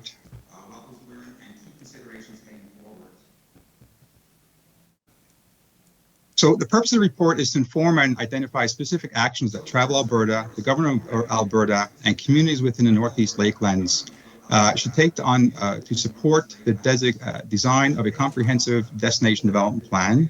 So the report is not a plan, but it's a precursor for such. So just as by way of background, we are a destination management organization where we look at marketing, growing demand. We have access, growing air service. But more recently was the change in the place, enhancing the traveler experience. So this is part of the mandate shift with Travel Alberta that occurred in June of 2021 to help grow the supply side. So as part of the growing supply side, I'll just quickly identify here where we have in tourism investment programs. We look at cooperative investment that does rural development and promotion, events and festivals. The big one for us is product development. We have a growth fund, which is up to $500,000 with matching coming from the proponent, 50%, 100% matching. An innovation fund up to $125,000 with 20% matching, and an incubator fund for new businesses that are between 3 months and between 6 months and 1 year, under 3 years of age. So the growth and innovation really focus on those who are established or those looking to diversify. Community investment, we have some there. We have North Star Funding and Constellation. That tends to be for some of the larger parts of the province, whether it be Fort McMurray with Buffalo or, Banff, Sunshine, Lake Louise, some of those areas. And then we're very proud to have the Indigenous Tourism Alberta, where we have an agreement for $6 million over the next 3 years. So this is just to highlight some of the actions and opportunities we have as part of our growing mandate within Travel Alberta. So what got us here? What got us here will not get us to the goal that we have. We cannot achieve a goal of $20 billion in expenditures by 2035 by targeting the same people, going to the same places during the same seasons. So this requires us have a new way of thinking. So what we have seen is that regional compression, over 75% of the expenditures are in 5 legacy destinations. These include Calgary, Edmonton, the Rockies, for example, Canmore, and it's been the focus of Travel Alberta's promotional efforts in the past. And as part of this, there's a strong, seasonal variation of demand in Alberta, where the majority of tourism activity is happening in the summer months. As we move forward, our goal won't succeed by promoting the same areas of the same province as we've done in the past. So central to our success, we have created what we talk about a dispersion strategy, where that traveler deficit in Alberta is spending more money outside of Alberta than other provincial residents spending within Alberta. It's estimated that these emerging destinations around the province represent billions in potential growth between 2025 and 2035. This translates into economic benefit and job creation in communities throughout the province. So we have our legacy destinations, our emerging destinations. We see great potential. So as part of the overall tourism development zones, there are 10. They are just identified here on the map for your reference. From north to south, they're numbered 1 through 10. So they're in no particular order. And we see that the great opportunity, while ensuring sustainable growth within the tourism realm. In particular, in the Northeast Lakelands. These numbers that you see here, they are incremental, and they represent the difference between if we did nothing in the region versus if we pursued our TDZAD development initiative. These figures are based on projects and investments that we were informed of during our engagement. They reflect active projects and investments, but please do note that these figures are subject to change based on future projects and capital investments. So as Travel Alberta moves forward with work within industry and government to double the tourism revenues by 2035, the question is how much can TDZAD contribute to that goal? Our insights team have estimated that with the right kind of investments and programming in the Northeast Lakelands, right now, again, with what we have identified, it can provide an incremental contribution of $92 million by 2035 and over 660 new jobs. And I also like to highlight that the visitor mix here within the TDZAD is 99% domestic, and that is 79% is Albertans, about 10% is national, rest of Canada, and 1% is international. So in addition to the extraordinary opportunity to increase expenditures within the right infrastructure and product investment over the next few years, we see this as an opportunity to build multi-day itineraries through the region. So as part of this exercise, our engagement, we have engaged with over 118 stakeholders, 20 businesses, and 15 communities. So as part of understanding the Northeast Lakelands, we had the consulting firms of Floor 13, IBI Group, Jennifer Nickel Consulting, Edge Plan and Design, and Grant Thornton all contribute their observations that are captured in this report that you have. Several months of engagement has occurred. We started this in November, a road trip with team members going and visiting 15 communities along the way. We have met, as indicated, with over 100 industry partners. So we have some great engagement and some participation from members within the tourism development zone. Also, as part of this, we recognize there are several Indigenous communities and operators in the designated zone who are excited about developing tourism. And in an effort not to speak on behalf of our Indigenous partners, though, we have just finalized our Indigenous engagement, and we will be speaking to these shortly as we get the report ready for release. But we are excited to be working with Indigenous Tourism Alberta and two incredible consulting firms, Tataga Incorporated and Cadence Strategies.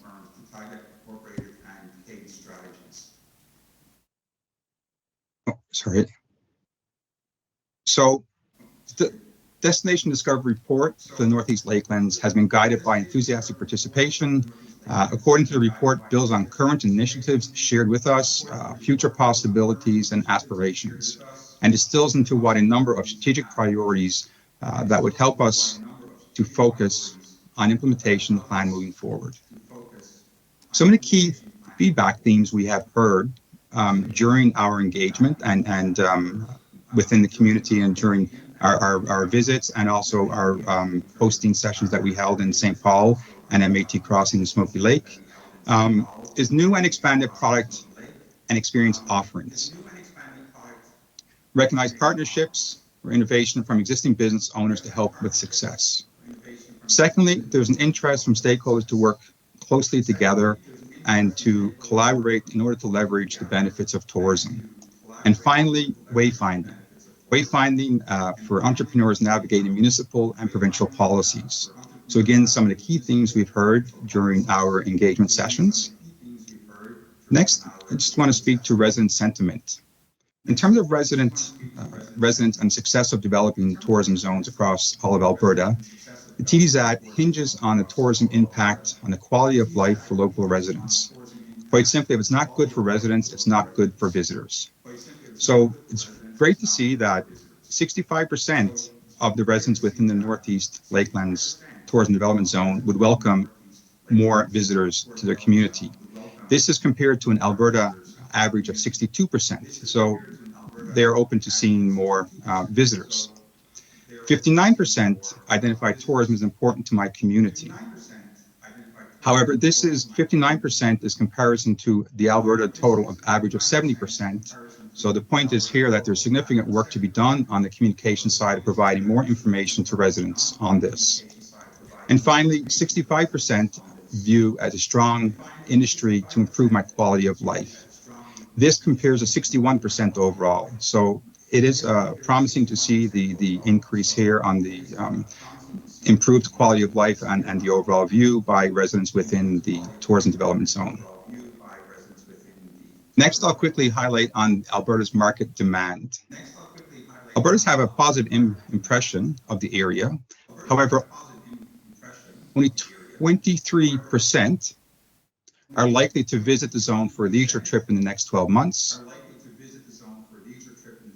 However, we have a positive of 51% impression of the zone. So overall, we do have, within the report, you'll see on page 24 that these activities have opportunity to enhance visitation. So what they're most likely to do or visit when they're within the zone, cabins at 31%, camping at 28%, and Northern Lights viewing at 27%. Again, additional information there within the report that you would have.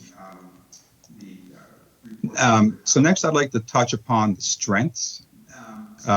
This was pulled from the SWOT analysis that you see in front of you as well. So using findings from the preliminary and secondary research and extensive stakeholder engagement, a strengths, weaknesses, and opportunities and threats analysis conducted to evaluate. The analysis takes into consideration both the current and potential future drivers that will influence tourism within the zone. So some strengths that were clearly identified was the unique cultural experiences, the abundance of lakes and waterfronts, the Iron Horse Trail, and the interregional collaboration. On the challenge front, it was identified as having accommodations, lack of a need to increase the overall accommodations with a focus on upscale or boutique hotels, guest ranches, and other glamping accommodations. A lack of anchor attractions other than Métis Crossing within the zone was referenced, as well as the lack of alignment between tourism organizations and a lack of common tourism narrative in the region. However, the opportunities is to develop a more robust accommodation sector, hotels, RVs, camping, and bed and breakfasts within the region, to further develop agritourism experience such as cheeseries, ranches, butchers, and meat processors, distilleries, supporting the local businesses, developing staging areas of the Iron Horse Trail, which within the MD of Bonnyville, there are a few of them. And then, of course, is working with key communities through the clusters with a thematic-based approach to identify high-value interest opportunities. So our next steps that we have is working on our destination development plan. Now, as we move through this first phase of discovering Northeast Lakelands, it was evident, as in other zones, that tourism potential has previously been reviewed, or to one degree or another in various plans and research, but have not resulted in optimized local tourism sectors because, as reflected by this image, a destination development framework optimizing local tourism requires attention, consideration, and investment of resources across more elements than most organizations have the capacity or resources to coordinate. As this report demonstrates, we have identified both opportunities and barriers across many of these elements, and going forward, there is much work to be shared among stakeholders in each TDZAD using this framework. So as part of this, we have building our action plan. So now that we are recommending, in order to move forward on insights within the report, is to focus on 3 elements within the steering committee. And some of the elements that really stood out in terms of some of the priorities is key to a shared vision and stakeholder alignment. Again, shared vision and stakeholder alignment through a thematic-based working group or clusters where that different parts of the TDZAD and members can kind of participate on these thematic bases where they see the best alignment for themselves and some of the opportunities, but still collaborating. And we want to take actionable steps and have a collective commitment, including partnerships. The next part of the action plan is destination positioning. Outdoor adventure and cultural enthusiasts are identified as a prime opportunity within the region, offering unique, authentic experience and activities. And again, the Iron Horse Trail with some opportunities there. And finally, community engagement and resident sentiment, highlighting the benefits and working to show the benefits of the visitor economy and local awareness overall. So what we need to move forward. In summarizing our recommendations, we suggest forming with the working groups for the culinary or nature-based agriculture, working with partners across the zone regarding market readiness, what experiences can visitors expect when in the region, such as e-bike tours, paddle sports, etc., and working with communities to evaluate or identify tourism-related investment opportunities, such as the Iron Horse Trail staging areas, old hotels, rejuvenation of historic buildings. So again, the thematic working groups, market-ready products, economic development and community planning, which is important as well too, to engage with our economic development partners within the municipalities, as well as community planning, understanding the community priorities and concerns as we move forward. And then again, of course, collaboration across the entire zone as we all move in one direction. It'd be a great opportunity to see things happen in the MT of Bonnyville. As we leave Edmonton, coming through to Bonnyville, there's multiple routes that one can take. So hopefully, how do we move forward? So I thank you for your time and have any questions, I'm happy to address.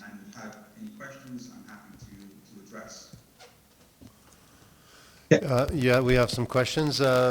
Councillor Fadeev and then Councillor Swigert.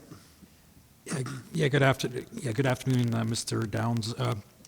So within the Northern Rural Development Fund, have you guys looked at incentivizing some sort of loan program for capital projects? Mr. Chair, yes, we have. We actually share and we collaborate with Prairie Can. So our programs are right now are growth, so it does focus on capital projects. And as part of some of the work that we do, we also do work with Prairie Can. So, for example, they have a program right now where there is, upwards of a loan of $200,000 at 0% financing. So we do work with Prairie Can as we go through the application process. So if we do see something that we don't have a program for, we do try to work with the proponent to identify funding opportunities. I hope that. Great. So Prairie Can, that's a federal program, correct? That is correct. So and the nearest office, I believe, is in Edmonton, Grand Prairie. There's also, I'm not sure where if they have regional offices or if they're solely based out of Edmonton. Okay, sounds good. Yeah, just in case we find some stakeholders that want to kind of tap into that.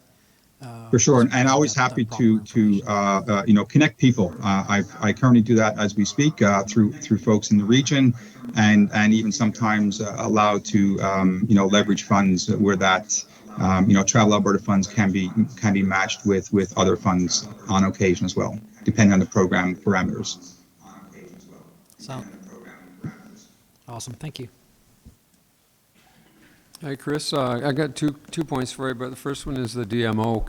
Can you give us the 30-second sales pitch? Because the MD is not a member of DMO.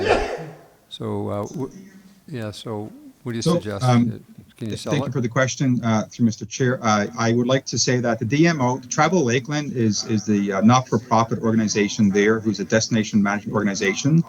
They do, promotion for the area. They also collaborate with the Iron Horse Trail, with Kalina Country, and with CDEA in the region, and through economic development.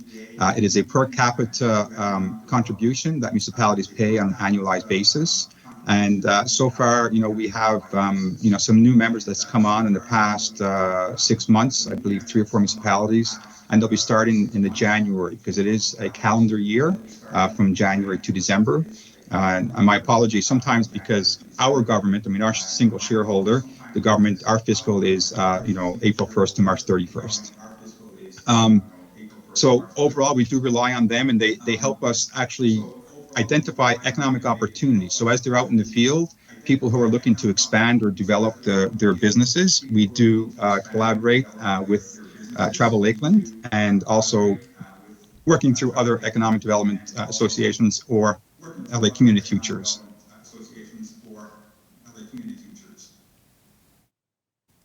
Okay, so like the town of Bonnyville apparently recently signed That is up correct. to be a member of the DMO. And I think there's a benefit to that, so anyway, I guess I'll leave it at that. I think our council should consider that. You listed Métis Crossing as an anchor attraction. You didn't list Kinnissou at all, so I'm just curious, like, how do we push Kinnissou forward and get it higher on your list, I guess? I know there's, Yeah. We need things out there, but I kind of thought maybe it was missing from your. Okay, Mr. Chair, so I appreciate the question, and for sure it is. I believe Kinnissou Ridge is a huge opportunity. It's been identified. We have a feasibility that was completed, pre-feasibility assessment there about fixed roof accommodation on Kinnissou Ridge. I've been in conversation with the City of Cold Lake, as well as some folks with administration within the MD of Bonnyville, and even engaging with Cold Lake First Nations. I see huge potential for Kinnissou Ridge Resort to become a all year round resort, and that can actually help really do a lot for the Cold Lake. Very in tune with significant federal investment that's going on in the region, and just the overall vibe and aesthetics of Cold Lake in itself. So to me, it's not identified here in the slide, but we have done a preliminary feasibility assessment about fixed roof accommodation at Kinnissou Ridge. Happy to share some additional information. Okay, thanks, Chris. Yeah, no, keep the positive comments coming, because 100%, I believe that from day one since I've seen the place.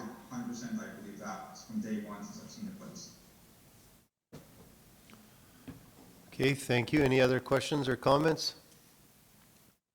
Well, thank you for your presentation, sir, and Merry Christmas to you. You as well, thank you, and happy great holidays rest to of all the of day. you. Thank you. Thank you. Okay, just looking for a motion, gentlemen.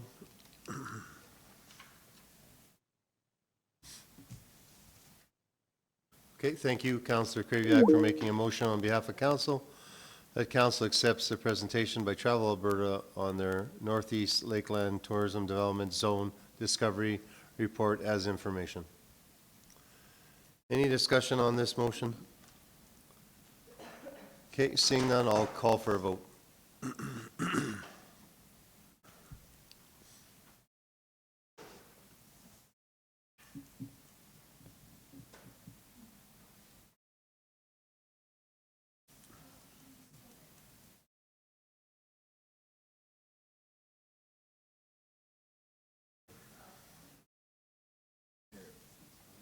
That's carried, sorry. You have anything, Darcy? Okay, we're going on to 9.3.6. Addition. Yeah, I got guys just off the chart here. It's crazy. Everything. Good morning again. Morning again. Good morning. I just want to give an update on the land use bylaw review and update project. On October 18th, 2023, administration issued a request for proposal on the Alberta Purchasing Commission and on the municipal website soliciting services on a planning consultant to complete the review and update of the MD of Bonnyville land use bylaw. 3 proposals for the project were received, evaluated, and ranked based on the identified project requirements and scoring matrix criteria. with the costs of the highest ranking proponent slightly over the current project budget of $50,000. Administration is requesting additional funding for this project in the amount of $8,413. The land use bylaw has remained the same basic composition since 2000. A major update was completed in 2017, with minor changes completed since then in response to emerging issues like the legalization of marijuana and changes in development authority. This review and update will ensure that the land use bylaw is consistent with the recently updated municipal development plan, remove obstacles for the development process, and be user-friendly as per the direction of the 2022 to 2027 Council Strategic Plan.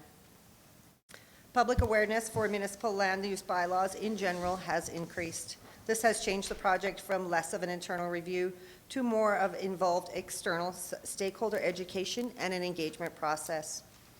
It is benefit to have the public more engaged in this process, but it also increases project work and costs. The proposals received in response to the request for proposal were reviewed and scored on a number of criteria, such as experience, innovation, approach and methodology, similar projects completed, schedule, stakeholder engagement, as well as costs.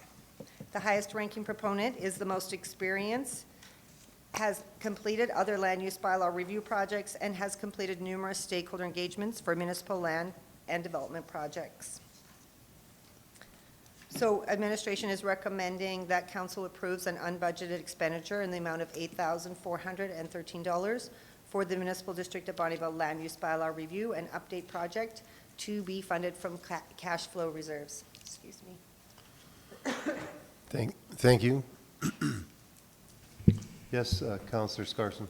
Yeah, so just a bit of clarity. So you're telling me it costs us $60,000 for someone to review our land use bylaw and update it? Yes, correct. That's not something that we could be doing as well? Well, we could do it in-house, but these days, the public consultation process of this is quite large, and also they have a lot more staff and experience for the graphic side of it and that kind of part.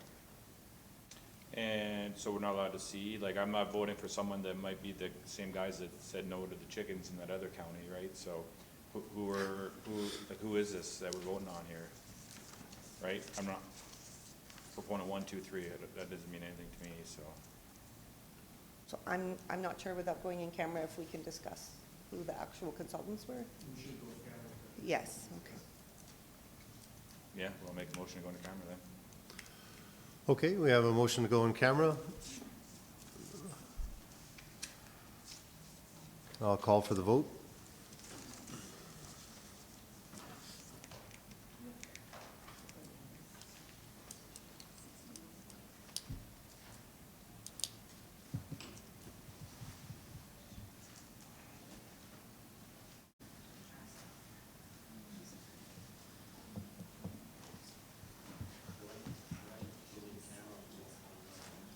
What's that? They requested to go on camera. It's probably for FOIP or whatever, right?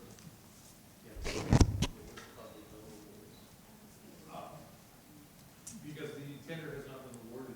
Correct, yeah. Any discussion of the three bidders. Yeah.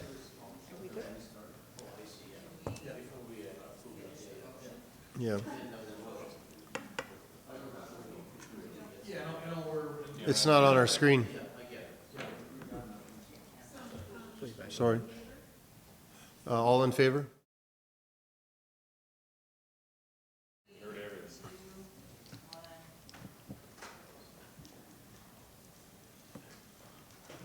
Okay, go ahead, Lisa. Okay, so it was our recommendation that council approves the unbudgeted expenditure in the amount of $8,413 in order to complete the land use bylaw review and update project to be funded from the cash flow reserves. Thank you. Anyone wants to make a motion? Okay, thank you, Councillor Fidea, for making a motion that council approves the unbudgeted expenditure in the amount of $8,413 for the Municipal District of Bonnyville Land Use Bylaw Review and Update Project to be funded from the cash flow reserves. Any discussion on this, gentlemen? Seeing none, I'll call for the vote.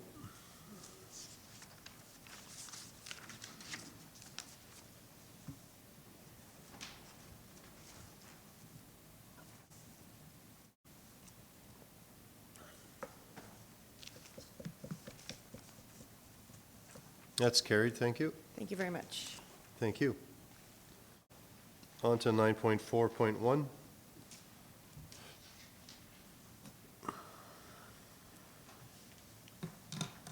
Good morning, Council. Morning.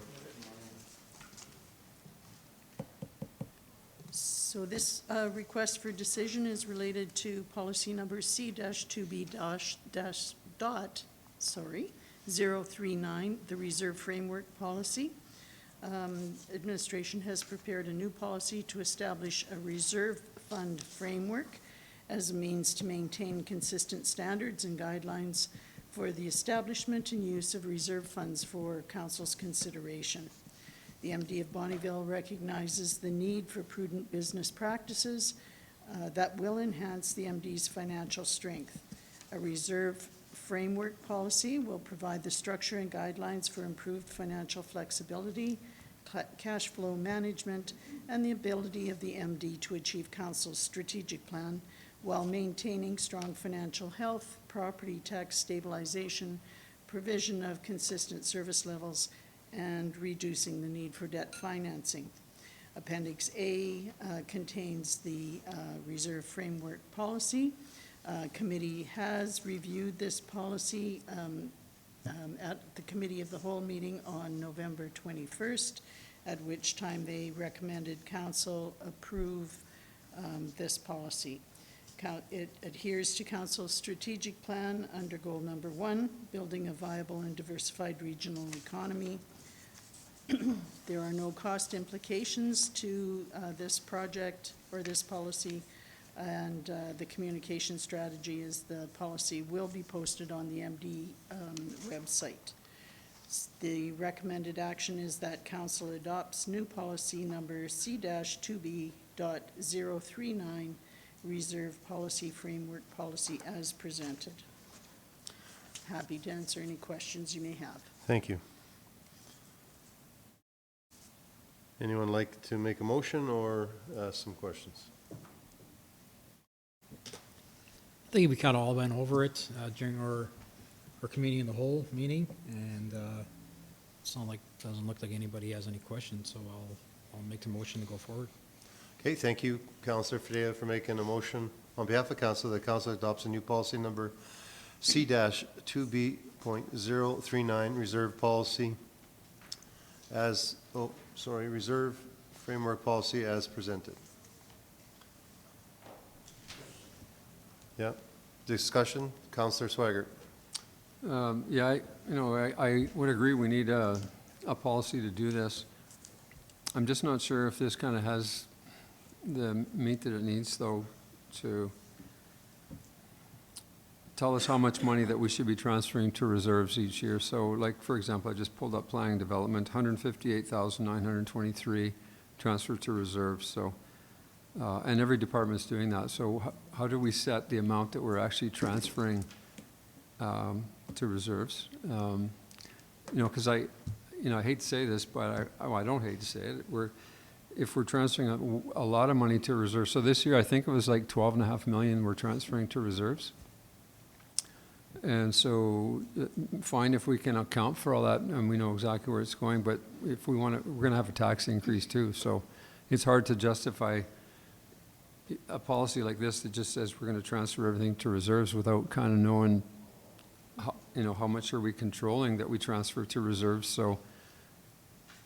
So we don't have to have a tax increase because we've actually got a bunch of money sitting in reserves already. So through the Reeve, thank you very much for the question. This is essentially just a framework policy. It provides instruction on going forward on how to draft all future policies related to each one of the reserves that Council has established. So what you're going to see come forward, should this policy be approved, is policies or policies for each reserve that the MD currently has on the books, and the terms to which that policy will, or that reserve will be adhered to. So it will describe how revenues are applied to the reserve, how money is expended out of the reserves, at what rate does money get transferred in and out, whether or not it will attract interest or not. And so what you're going to see very shortly into the new year is probably 7 or 8 different policy requests, and that will clearly identify each bucket of funds and what they're to be used for and how they will be used. Does that answer Yeah, your no, I question? appreciate that one, because I'll bring up the pool fund, and so, because I thought we'd have money in the pool fund, I brought this up before, 4.5 million, and it should have been bigger by now, and so this kind of says that I guess we will kind of make those grow now, I'm hoping. Through the Reeve, depending on council's direction, they can either grow or remain the same. The recommendation will be that at least interest be accumulate to those reserves. Our investment interest has increased dramatically in the 2024 budget, and it's a result of the funds that we have available for investing through the reserves. And so it's only right that they realize some of the interest revenue that we gain that isn't needed for operating requirements. Thank you. All right. I guess through the Deputy Reeve, just a couple things for clarity. Reserves are not intended to offset taxation rates. Reserves are set up for council for future projects, the pool being the classic example of that. I completely agree that one of the things that, because we don't have by policy now, we have a large chunk of money in investments earning, in multiple investments earning different interest rates, but none of that is tagged back to any particular savings account or reserve account. So the pool sits there at 4.5 million and has sat there at 4.5 million for a number of years. That fund should actually be seeing some growth, if not only just through the interest. As a result, right now, by the way we've been doing it for years, any interest goes against general revenue. And then we're suggesting that we need to be looking at these reserves specifically, particularly for future projects. But again, I would caution that reserves are not there to lower the tax rate, because if you take your money out of reserves to give yourself what I would call a false low tax rate, you will at one point down the road not have money for the big project, which will require borrowing. And if we had to borrow this year, we'd be borrowing at 6 or 7%, which is not sustainable either. So if you wanted to set up a reserve that was a tax rate stabilization reserve that was outside of the cash flow reserve, well, that's certainly something the framework would allow, that you could dip into a reserve that was very specifically set up as a tax rate stabilization reserve. Many municipalities in the province do that. But the way we're currently set up, our reserves are set up for very specific projects and very specific things. And not one of them is set up specifically to lower tax rates or to allow low taxes. Because if you do that in any given year, you've taken money away from 10 years down the road. Okay, we have a motion, and I think we've read it here already. So any further discussion on it? Seeing none, we'll call for the vote.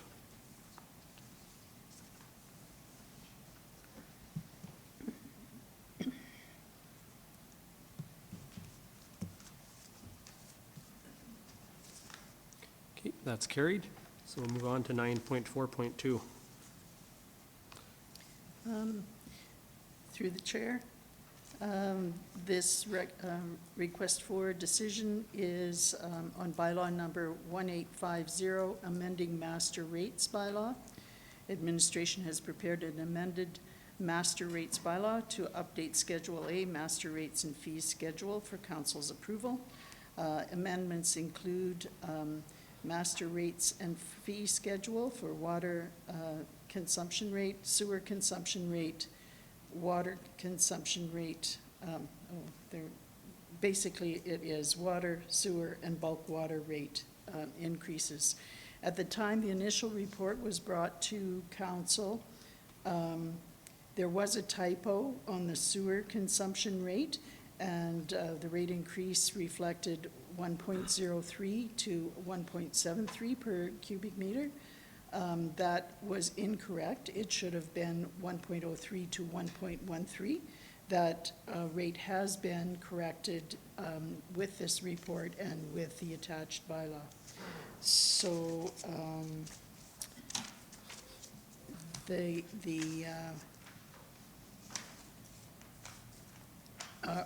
there are no cost implications associated with this recommendation. Bylaw 1850 will be posted on the MD website.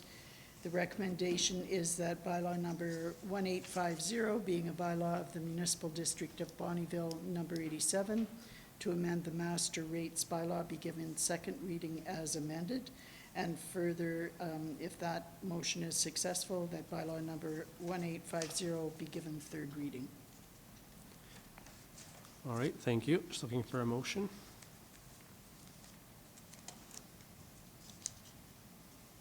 Okay, thank you, Councillor Fadea, for making the motion, and I'll read it here right away. Okay, so we have a motion being that bylaw number 1850, being a bylaw of the Municipal District of Bonnyville, number 87, to amend the master rates bylaw, be given second reading as amended. Any discussion on the motion? Okay, seeing none, we'll call for the vote.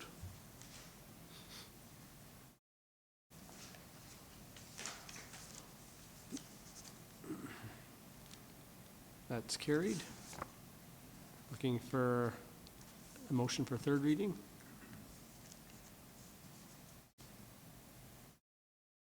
Okay, thank you, Councillor Fadea, for that motion.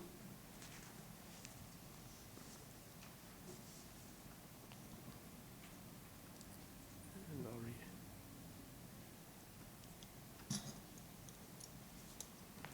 Okay, we have a motion being that bylaw number 1850 be given third reading. Any discussion on this motion? Seeing none, we'll call for the vote.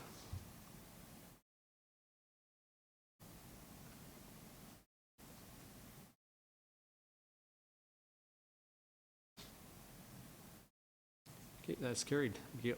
Thank you.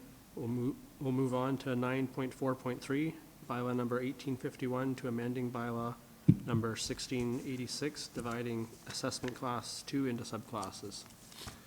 Good morning, Council. Good morning. So this is, yes, bylaw 1851 amending, to amend bylaw number 1686, dividing assessment class 2 into subclasses.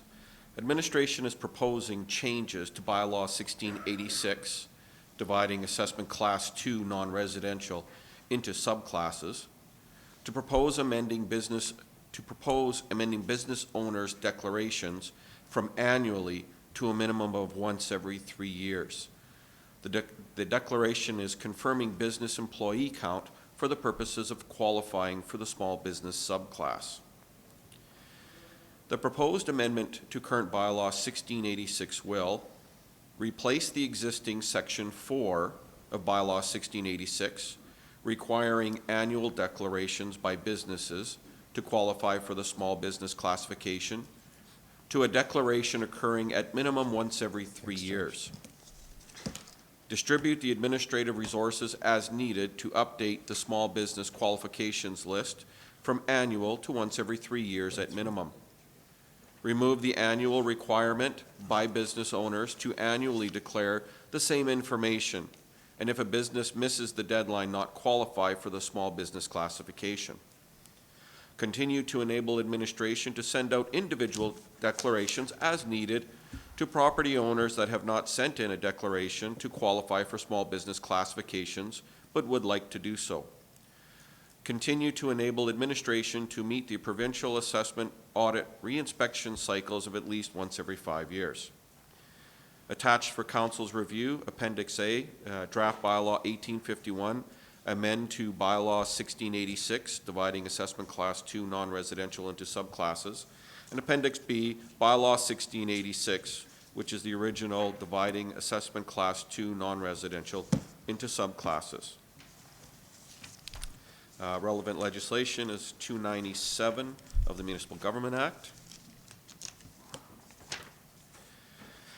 Our communication strategy, council's approval of this amendment will be communicated through social media and on the annual property assessment and tax notices. Administration recommends that bylaw 1851, being a bylaw of the Municipal District of Bonnyville, number 87, to amend bylaw 1686, dividing assessment class 2 non-residential into subclasses, be given first reading. Council's options are that bylaw 1851, being a bylaw of the Municipal District of Bonnyville, number 87, to amend bylaw number 1686, dividing assessment class 2 non-residential into subclasses, be given first reading, carried, and bylaw will proceed. 2, that bylaw number 1851, being a bylaw of the Municipal District of Bonnyville, number 87, to amend bylaw number 1686, dividing assessment class 2 non-residential into subclasses, be given first reading, defeated. Bylaw will not proceed. 3, that bylaw number 1851, being a bylaw of the Municipal District of Bonnyville, number 87, to amend bylaw 1686, dividing assessment class 2 non-residential into subclasses, be amended by and given first reading. And 4, that bylaw number 1851, being a bylaw of the Municipal District of Bonnyville, number 87, to amend bylaw number 1686, dividing assessment class 2 non-residential into subclasses, be tabled until for additional information. Thank you. Yes, Councillor Fadeev, then Councillor Swigert. You too, Councillor. So, say they get like an exponential growth in the company, and they're in that halfway through year number 3, and it's not captured. Will we go back on them on the part that they didn't capture? So say, you know, they get in part, and now they have 100 employees, and so then the following year they say, well, you know, we're at this bigger company and bigger growth. Will we go back on them in regards to the year and a half of not being captured? I hope not, because it gives them a break, you know, to get that increase. So how does that work? Okay, through the Reeve Toll of Council, the general response is whatever the criteria or the characteristics are as of December 31st of the year prior to taxation, that's what their taxes are based on. Now, if there is something that either we have found out that has happened in a previous year, the municipalities cannot go and do back taxes to collect for any changes. Whatever is on the assessment notice is the assessment, and should a property owner or somebody else want to appeal that assessment, they can appeal it, and then the change can be made. As it pertains to this bylaw, the goal is to have some flexibility for administration, not to blanket all property or all businesses every year to continually fill out the declaration. It's more of administration to know at least once every 3 years, we'll send it out. In the meantime, if the assessment team feels that, oh, you know, we just went to a property and it looks like they've got a business there, and we're going to look at applying the non-residential class for next year, here's also a small business application form to see if you qualify, and then they could send it in. So we will continue to discuss with every property owner that if they want to try and qualify and fill it out, or if we think, yeah, they might qualify, we'll give that out to them. If something happens where they're on the 3-year re-inspection cycle to send it out again and now they don't qualify, that's only for the upcoming tax year, not for previous years. The Municipal Government Act does not allow back taxes or adjusting credits for previous years. Counselor Swigert, then Counselor Scarson. Yeah, I was just going to make the motion for option 1. I'm fine now. Okay, thank you, Counselor Swigert, for making a motion on behalf of council that bylaw number 1851 being a bylaw of the municipal district of bylaw number 87 to amend bylaw number 1686, dividing assessment class 2 non-residential to subclass to be given first reading. Any discussion on this motion, gentlemen? Okay, I'm seeing none. I'll call for the vote.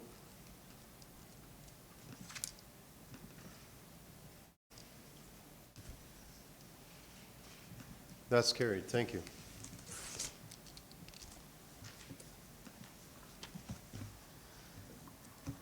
Al, are we having lunch here today, or Robin's just setting up, is enough time for one more? Okay, thank you. So we're on to 9.4.4. Okay, request for tax penalty cancellations complies with municipal policy. The MD of Bonnyville, or MD policy number 1.011, property tax penalty cancellation policy, establishes a uniform and consistent approach for council to address property tax penalty payment cancellation requests in the MD. When administration receives property tax cancellation requests for council's consideration, the requests are placed in one of two categories: requests complying with the criteria of policy 1.011 and requests not complying with criteria of policy 1.011. 4 of the property tax cancellation requests submitted comply with policy 1.011. These requests are summarized in Appendix A. The property tax penalty cancellation MD policy number 1.011 and penalty cancellation administrative process flowchart are attached in Appendix B. Appendix C includes the request and the tax notices for the properties.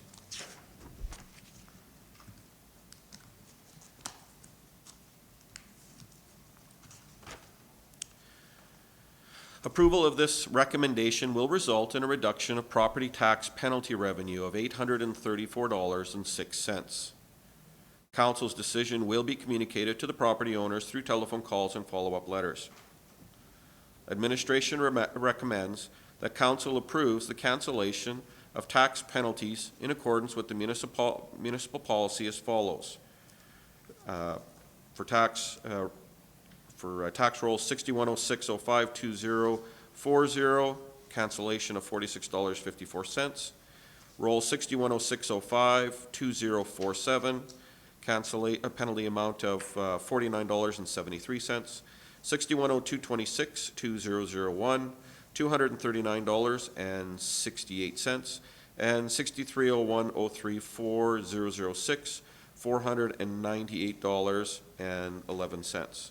Council option, that a council approves the cancellation of tax penalties in accordance with the municipal policy as follows, as was stated. 2, that council denies the cancellation of tax penalties for roll number 6106052040, 6106052047, 6102262001, and 6301034006. And 3rd, that council directs administration to bring back additional information regarding the tax penalty cancellation request for the roll numbers mentioned to a future meeting of council as discussed. Yes, Councillor Fadeo. Yeah, I'd like to make the option, approve the option number 1, please. Okay, thank you, Councillor Fadeo, for making a motion on behalf of council. The council approves the cancellation of tax penalties in accordance with the municipal policy as followed: 4 tax roll numbers, 4 legal land descriptions, and 4 penalty amounts that are stated there on the screen. Any discussion on this motion? Seeing none, I'll call for the vote.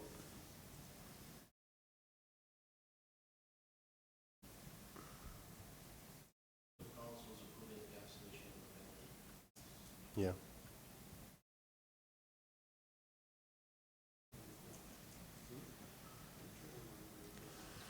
That's carried. Thank you. We're going to break for lunch now? Yeah, sure. Absolutely. You didn't bring enough lunch for everyone, is that why? These guys are out. We got to do one more. Yeah.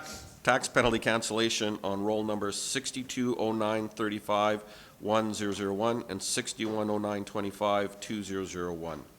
The MD policy number 1.011, property tax penalty cancellation policy, establishes a uniform and consistent approach for council to address property tax penalty payment cancellation requests in the MD.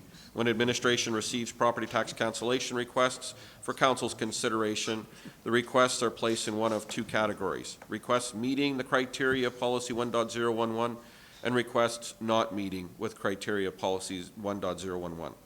A property tax cancellation request was submitted by a property owner for 2 properties. A review of the request concludes that it does not meet the MD policy 1.011. Roll number 620935-1001 had a 2019 penalty of 5 cents and a 2020 penalty of 5 cents. A request is summarized in Appendix A. The property tax penalty cancellation MD policy number 1.011 and penalty cancellation administration process flowchart are attached in Appendix B. Appendix C includes the tax notices for the properties. And this is a reference to the Municipal Government Act, Section 346 and 347. Council's approval of this request will result in a reduction of property tax penalties of $29.59. Council's decision will be communicated to the property owner through telephone calls and follow-up letters. Administration recommends that council denies the request to cancel the 2023 tax levy penalty for roll number 620935-1001 in the amount of $17.88 and roll number 610925-2001 in the amount of $11.71. Council's options are: the council denies the request to cancel the 2023 tax levy penalty for rolls 620935-1001 in the amount of $17.88 and roll number 610925-2001 in the amount of $11.71. Option 2 is that council approves the request to cancel. Sorry, let me just stop you. I'm going to make a motion for number 1 to cancel. Okay, thank you, Councillor. Save you the trouble. Through the Reeve, number 1 is to deny the cancellation. Sorry, to not deny, to cancel. Well, option 2. Number 2. Number 2. $18, like, come on. Spent 3 times that much talking about it. Through the Reeve to all of council, the policy second bucket was only to not group them in the first bucket. That was all that the policy was there for council to consider each one on its own if it didn't meet those 3 criteria in the policy. So I do not believe the one that's on the screen is the one that you want, though. Is that correct? Sorry, I meant to do that to save time, but obviously it didn't work. So I want to make a motion to cancel the penalties, whatever number that one was. Is that number 2? Correct. Is that the one? Correct? Can you read that? Yep. Okay, thank you. Moved by Councillor Scarson. On behalf of council, that council approves the request to cancel the 2023 tax levy penalties for roll number 6209351001 in the amount of $17.88 and roll number 6109252001 in the amount of $11.71. Any discussion on this? I'll call for the vote.